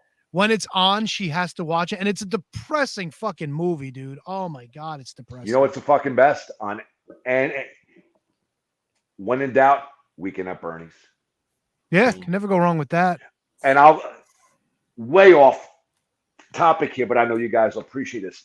I'm putting it out there. There are a lot of guys that run conventions, a lot of guys that bring wrestlers in, and I've been to all these conventions where you got guys from movies, TV shows, stuff like that, wrestlers, this, that. I have yet to see, and I think this would be a huge, huge money-making thing. I'm pretty sure he's still alive. but it would have to be in total character. You have the guy, you have Bernie from Bernie Weekend at Lomax. Bernie's, but you put down a tarp, you cover it with sand, you have a beach chair, you have the table with the Monopoly board and the umbrella, and he has to sit there and sell the whole time. And get this, even when he signs the picture, the guy running the table has to grab his hand and he has to. Dude, I drop $100 to get that picture. You make a fortune. I might bring Bernie Lomax into a show and just clean up. I might do it myself. Terry Kaiser is still alive at the ripe age of 83. But he can't be one of these guys that says, "No, I ain't doing it." He has to come in, blue jacket, sunglasses, and he just has to be like this. Just 5 hours, just sit there like you're dead. He's practically at that point anyway. I was saying at 83, it won't be that hard. Sit like you're fucking dead. And then if somebody asks for the 8x10, the barker, the guy that brings him in, whatever, has to grab his hand and fucking sign his thing. Nothing. Would a Bernie Lomax character work in pro wrestling? I don't know about that, but it would definitely sell at the at the gimmick show. Hell yeah! I'd get online and I'd pay cat, but it would have to be you have like a nice background so it looks like the ocean. You have like whatever, one of those tarps, whatever with the airbrush, whatever. He has to be in a lounge chair. You have to have the table with the Monopoly board, his hand up there on the thing. Hey, Bernie. It has to be the whole thing. You got to be the whole gimmick. Don't talk to no fans. Just like Disney rules. Do not break character or you don't fucking get paid, Bernie. You sit there, you play dead the whole time. One peep out at you and I ain't paying you. You better put like a patent or someone hears this, they're stealing that gimmick. I've said it a million times and no one's taking me up.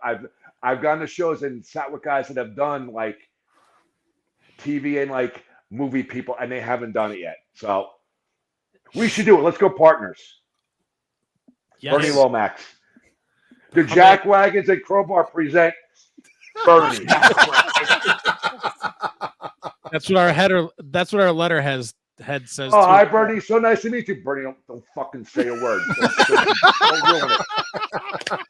This is an official notice from the Jack Wagons and Crowbar. Bernie goes, I gotta take a piss. No, Bernie, you don't. No piss. Nope. Dead people don't piss. Maybe 5 hours you don't move. Well, I mean, they might piss in the first couple hours, but that's usually like in the drawers, and that's it. God. All right, Crowbar. So, in all seriousness, yes. That would draw, and I would personally pay for it. I would pay for that. I'm with it.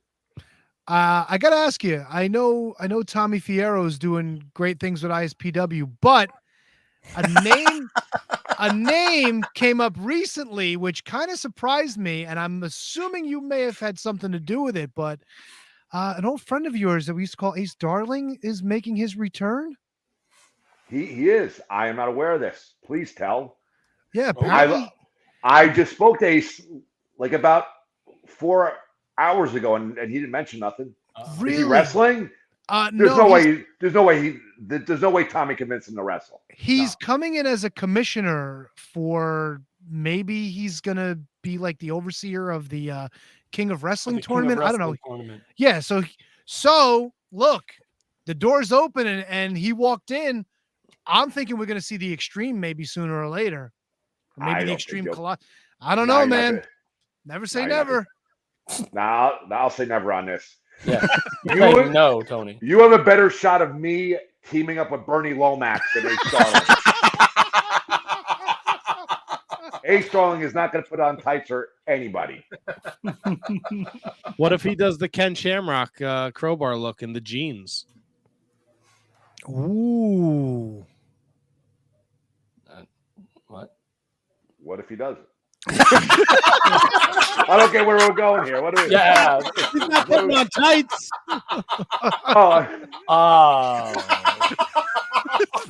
See you guys later. I'm out.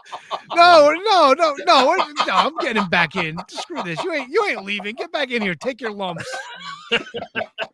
Stupid. Yeah. I don't like this. He thinks he knows technology because he can push leave the room. Yeah, not your best work, Matt. I mean, I can't really say I know it. I fucking stopped the show a couple weeks ago when I wasn't Man. Wow. So, Crowbar, what's it like working like still in 2022, man? Like your schedule's obviously pretty busy, Excite, all this kind of stuff. What's it like for you to still be busy now? He fucking hates it. Nah. I pick and choose with the dates I want. I really don't know what this is. People go, what's going on? People have called it a career renaissance. I'm just having a great fucking time. It's when I broke in, if you were a professional, if you were in the industry, it wasn't fashionable. It wasn't the etiquette to express how much you love pro wrestling, how much you care about the yada. Oh, they would say you're a mark. Oh, don't let people let on. I'm doing this 31 years. I think I've earned the right to speak whatever I want. I fucking love wrestling because I have the therapy and the business and all that. There's zero pressure on what I'm doing. I'm out here because I choose to be.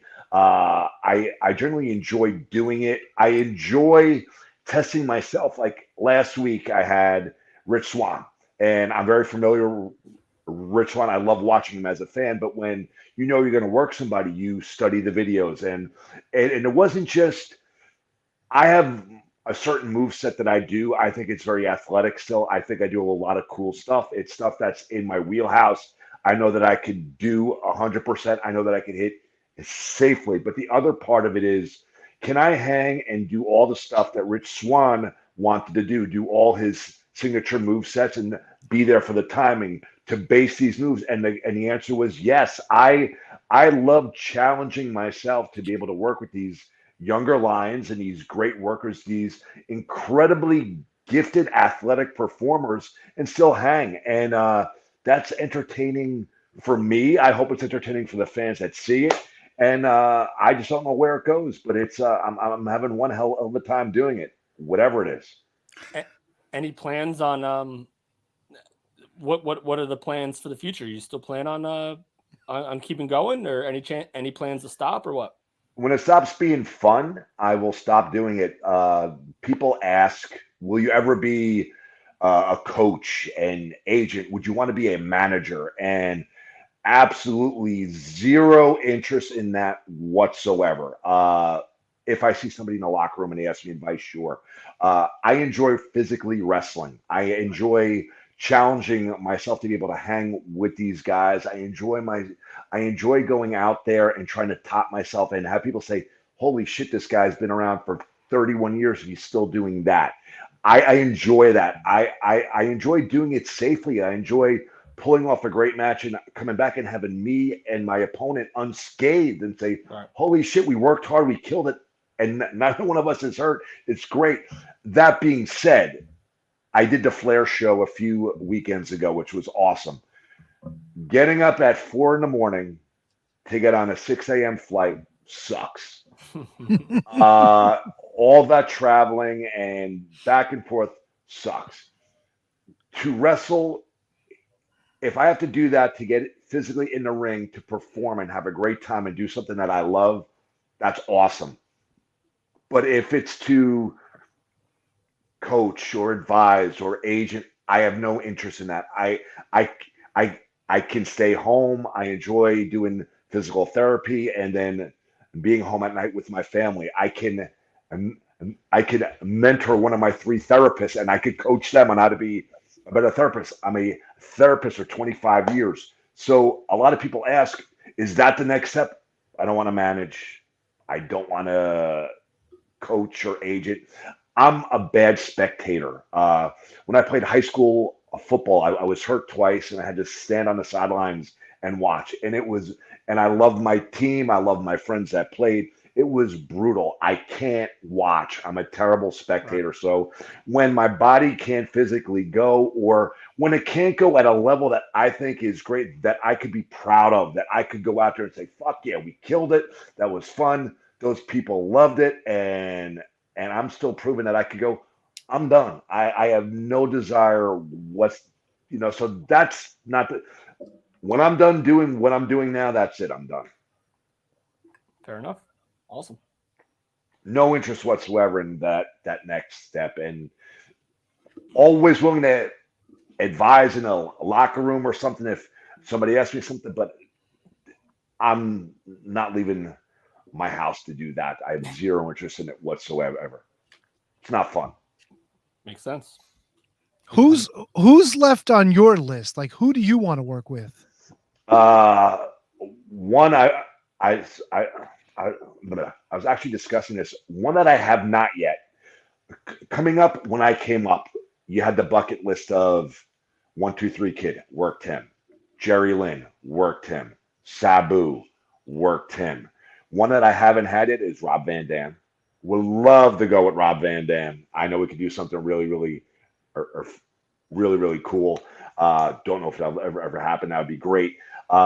When I first came back in this new, whatever you want to call it again, 2019, when I did Ring of Honor, the original plan was for me to do the unauthorized pay-per-view against PCO, and that got changed to Dan Math, and I was still there, and then COVID hit, and then that was it. So people often ask, would you work with PCO? And I think that'd be insane. I would love to work with PCO.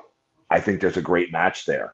But then when I like watching the new guys. I like seeing, I like imagining how I would base for these guys.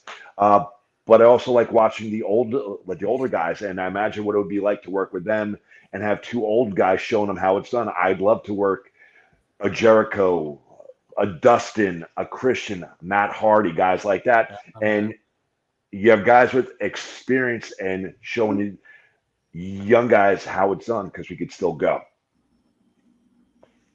Perfect. But I mean, it's bucket list. It's all is it. But Van Dam is definitely one of the guys on my bucket list. I'm surprised that never happened. Yeah, I really am. And I've never worked Tommy either, and I would love to work Tommy. I've never worked Tommy in all these years. Wow. Which is crazy, right? It really is. I mean, no Rob Van Dam, no Tommy. I think it was how in 2022 that's not possible. I think it was all Damian Kane's fault, if you ask me. It's all Damian Kane's fault, and that fucking bad crew that was with him too. It was all their fault, I think. Beautiful. No good crew. Fucking rotten bad crew bastards. Yeah, I think the Let me tell you something about the bad crew. No. No. They were great guys. I just want to rip a promo. Nah. Yeah, the first time I went to an ECW show, I was going to see Devin ply his trade, and the Bad Crew was the first match, and oh my God, the people lost their shit. Fuck Bad Crew. Bad Crew sucks. These poor guys didn't even get in a ring yet, and they were already like shitting on them. Nice guys too. They really were good guys. They were good dudes. Oh, I'm sure they loved it, but hated it at the same time. Like, this is it, huh? Awesome. Unbelievable. Absolutely. Unbelievable. So if anybody's out there that wants to book me and Rob Van Dam, do it. Make my bucket list happen. Please. Listen, if Tommy Fuhrer can get Ace Darling out of retirement, Ace Darling is not coming out of retirement. I guarantee you. No, remember Matt said he was wearing jeans. We dispelled that rumor immediately. The better chance of What's Tony. going to happen? And this is the truth. Ace Darling is going to show up, and this is a shoot. He's going to be in the locker room, and he's going to fucking yell at me. Dude, why are you still doing this? You're going to fucking get hurt. You have a business and a family. What the fuck is wrong with you? He always yells at me. He's very, very mean to me. This is the truth. Whenever he sees me, he fucking shakes his head, and he's pissed off at me for still doing it. Jesus. Wow, and you say nothing but nice things about him every. Oh, chance he's you great. No, he says that he cares about me. He cares, but he always yells at me for still wrestling. Oh, And I love him to death, but I get scolded on a regular basis from Ace Darling. Well, we are happy that you are still wrestling because it's a joy to still watch you wrestle, and it's an even bigger joy to call you a friend. And we appreciate you. This is real quick. This is supposed to be a roast. One guy that I'm thankful is not still wrestling is the Experiment. That was a fucking failed experiment if I've ever seen one. God damn. Did you ever have to wrestle the Experiment? Nah, that's my one bit though. You're better off. That's the best material. That's the best material I got. I'm sorry. An experiment, failed experiment, but I love him to death. But that fucking gimmick. Oh. God. Matt, can you put up the picture? Do you have the picture? Just to remind Crowbar of. I remember the music. It was from the Metallica. Holy near. Holy shit! Yes, they cover the Small Hours. Yes, Small Hours. Yes. And then I got roped into the fucking oh shit! I can't even think of the name. The Countess's group. Oh God, what was the name of it? The Blue Angels. Cult. No, the Cult. And then I got stuck with Lord Colt's music, and Lord that was it. Unreal. Lord Cult. God damn, how's that for a name from the past? There Oh it is. my God, where did you find that? Oh my God, that's wonderful. Wow. You're right, sir. It was a failed gimmick. I loved it. I just needed some kind of roast material. I'm sorry. No, it was perfect. And Crowbar, we want to thank you very much for joining us for the roast of Tony, and especially our 600th episode of the Shining Wizard. You guys are awesome. Thanks so much for fitting me on. I had a great time as always. You guys are fucking great. I love you No, guys. you're fucking great, man. Thank you for joining us. No, you're fucking great. No, you're fucking great. No, you're fucking great. Ace You Darling's are. gonna wrestle again. You watch it. No, he's Mark not. my words. No, I'm guarantee- fucking great. I guarantee it. This isn't about you, Kevin. Crowbar, thank you very much, my friend. Take care and have a great Thanks, night. guys. And Take again, care. thank you as always. Thanks again, Thanks, Crowbar. guys. Love you, brother. Later. Take care. Love you guys. Woo. Beautiful. Look at him. Now he's vertical. Love it. Wow. Ace Darling's gonna wrestle again. You watch. It's gonna happen. Will you stop spreading rumors? Why are your lips not moving? Yeah, I'm frozen. I have to take the stupid background out of here. That's why the experiment ruins people, Tony. That's what it does. Does he ever? Holy shit. So Crowbar was not scheduled to be on the show, but he reached out at like 8:57 and he was like, "Can I still get on?" And I was like, "Absolutely." And it just worked out because our last guest had to cancel. But Tony, so he wasn't the last guest? He wasn't. So but he was not the scheduled last guest, but he is the last guest because our last guest had to cancel. I had set up the Thunder. Wait, do you want to spoil this or do you want to put this in? Baby? Oh, Super did Thunder you? Frog canceled. We're gonna. I was this close to him being the opening of the show too. He'll Just be the fucking- him and Possum will be on the next show that I work. Yeah, on Animal Planet. No, in Egan. What's that? Close Man, enough. That was thank you so much for letting me stick around for that. Crowbar was when the dying days of WCW.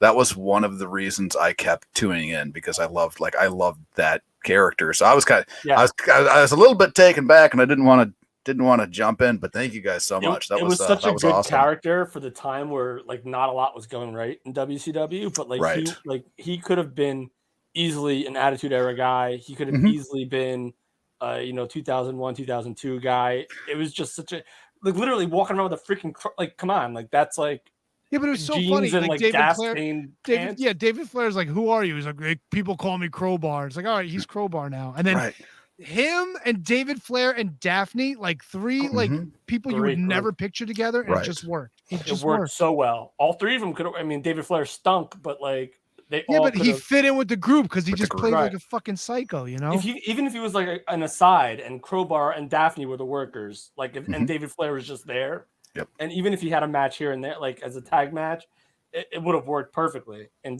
anywhere, I think. And they did some stuff in TNA, right? Did David Flair do some stuff in TNA? Yeah, I think so.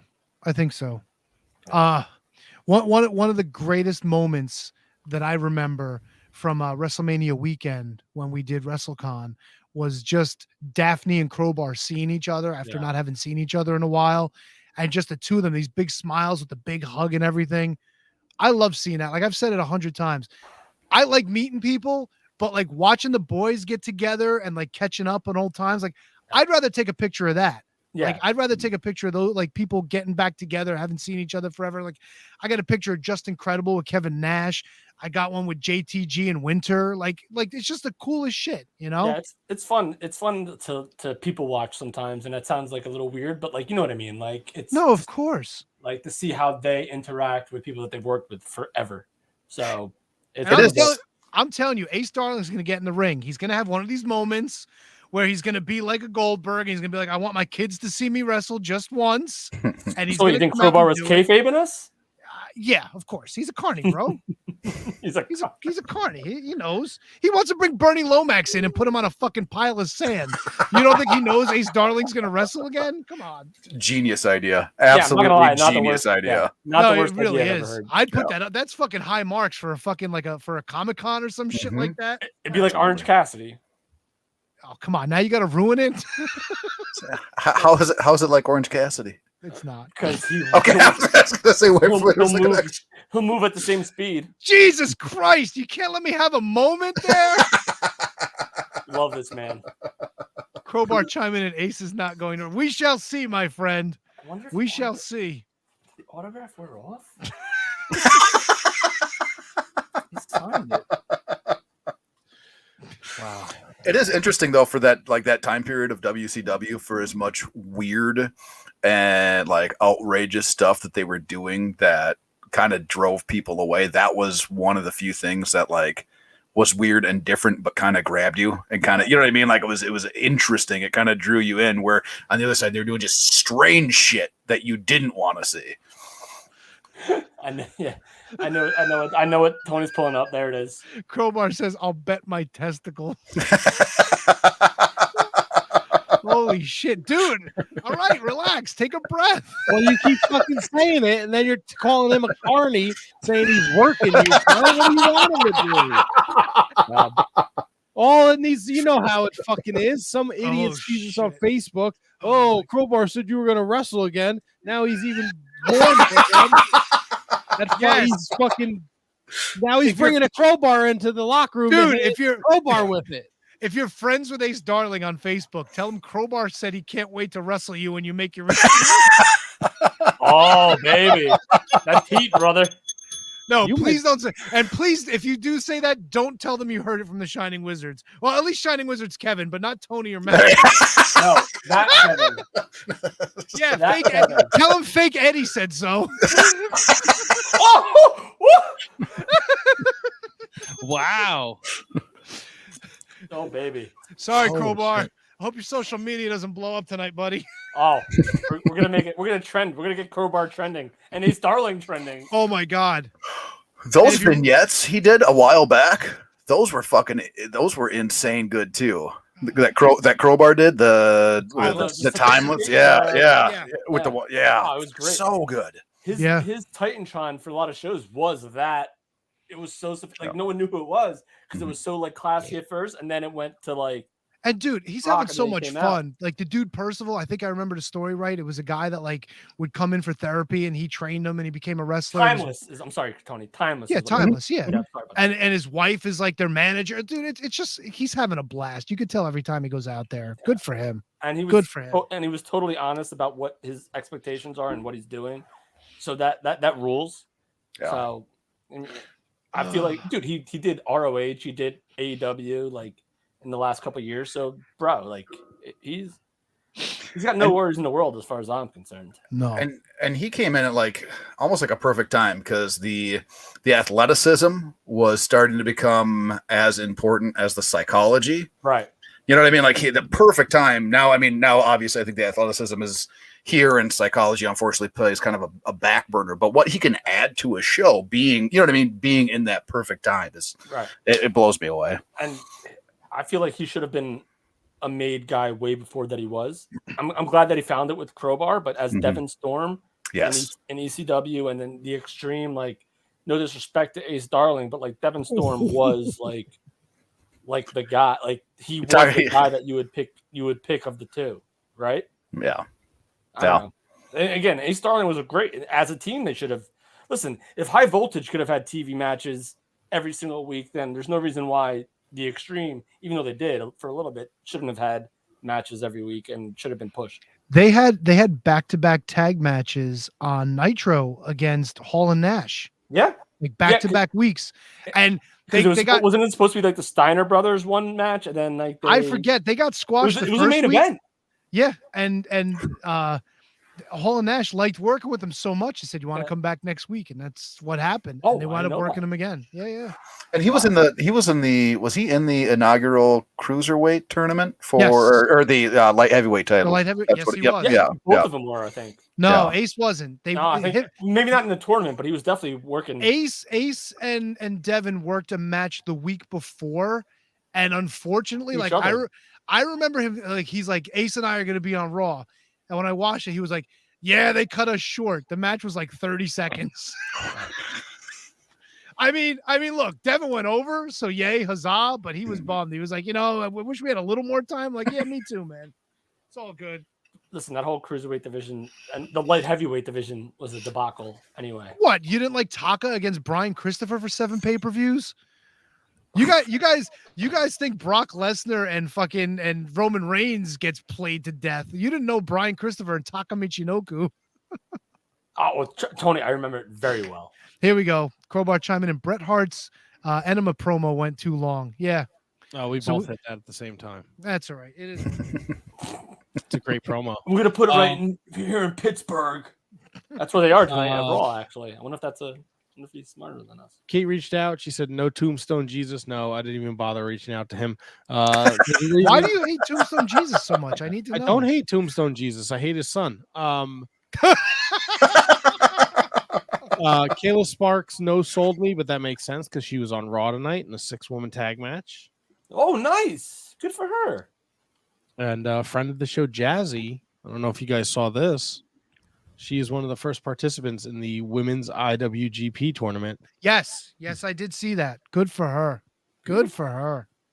So I just wanted to drop that in there before we pull this train into the station. Dude, Big Hollywood friends was an doing big amazing get, dude. She's awesome. She was awesome. Bravo.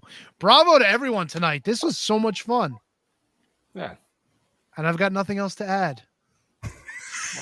What a punishment. I was gonna say, was that your Kevin impression? I don't. Well, look, handsome Listen, Kevin. I could talk for hours about anything. Listen, handsome Kevin. Not with substance. I just retired, so Kevin. I don't know why Matt let you stay on here for this fucking long. I was waiting for somebody to ask why I didn't boot Kevin. You should have got booted 3 hours ago, and we only started at 6:45. So 10 minutes shy, you should have been booted. All right, can we pull this straight into the station? Yeah, we're done. Yes, absolutely. Kevin Rogue, of course, I'm at Year of Pod. They just dropped their latest episodes to recap of season 3. Stay tuned for season 4. Yes, By the absolutely. way, handsome Kevin. Yes, sir. Hi. A couple weeks ago, he didn't know farting around was the closing number. I knew it was. Yeah. Special thanks to Kate the Great, Jay George, Brendan Haney, Ryan Arthur, Ryan Sullivan, Mike Peterson, KP Burke, Kevin Rogue, Danny Russ, Miko Maestro, Big Opossum, Jenny Bassone, you know her as Hollywood, and Crowbar for joining us tonight. The Roast yeah, Tony, 600 episodes. This has been a blast. Next week, we will be back to our regular scheduled program. Magic Jake Dumas from the NWA joins us. We're going a Wizards Rewind to Fully Loaded 2000, and there'll be tons of wrestling talk and talk about wrestling next week. Nice little win for Magic. Yep, and you two idiots picked Mercurio, so. Excuse me, just one fucking time, Tony. One time. Excuse me. Nothing. Sorry. Fucking nothing. All right, get out of here, you. Well, the one time I burped during the Lives Are Gonna Be line that he loves to do. Oh, you threw him out? Don't throw him out. Come on now. Oh. That's where the burp in the intro comes in. I actually said, "Oh shit, sorry," while he was motherfuckering me for. He didn't even let me apologize. He was like, "Fuck you, Tony." So yes, Kevin is right. I do take shit on a weekly basis. Well, I hope this lived up to your. It hype. did. This could not have gone better. This was amazing. Thank you And guys. look, I'm just gonna before we pull this train into station. This setting this up is a lot of work for me because I very much care about the Shining Wizards Wrestling podcast, and I want to present a very entertaining show. So I put a lot of pressure and stress on myself, and I take it out on you every week leading up to the show. Because why would you pick a roast for yourself like some fucking self-important douchebag? Let me ask Handsome Kevin. Was this not a fun show? Was a great this not show. great all around? It was a great show. So Absolutely. my decision to have a roast of myself was actually a good decision. Well, it was a wise decision, and we know wisdom comes with age. There we have it. There we go. Smartest See? man in the room. So We're does 3 fucking- hours in and we're still getting roasted. So does Love the it. Pens and fucking Blue Chews. You don't see us fucking bragging about it. By the way, Hollywood did send me a friend request, and she also liked one of my Manscaped posts from like 2 years ago. So I hope those assholes, if they start getting people using our code again, are going to kick us a few ducats, but who the fuck knows? Don't tell Margie. She knows I have a Manscaped. Talking about Hollywood. Does she? Does she, Tony? I'd like to announce my unretirement from comedy. I'll be at the Joke Barrel this weekend. Tierney's on Friday. Chuckle Hut on Sunday. All right, you know what? You can now go fuck yourselves. We'll be back next week with another episode. Holy shit, I hope you all enjoyed it. Thank you guys. Love you guys so much. Even Handsome Kevin, much love. Or Fake Eddie. Maybe we're going to call him Fake Eddie from now. No, I don't. Can we not? Oh. It's like saying Voldemort. We don't. Yeah, don't do that. about it. You said it like 3 times too. Beetlejuice. Yeah, if he fucking shows up in the queue, I'm out. Yeah. Biggie Smalls. Good night, everybody. See you next Good, week. good night, motherfuckers. Here's the 600 more. Who's hitting the I'll button? be 600 fucking more. dead. Jesus On it, Christ. on it, on it. Oh wait, you have to Excuse me. done.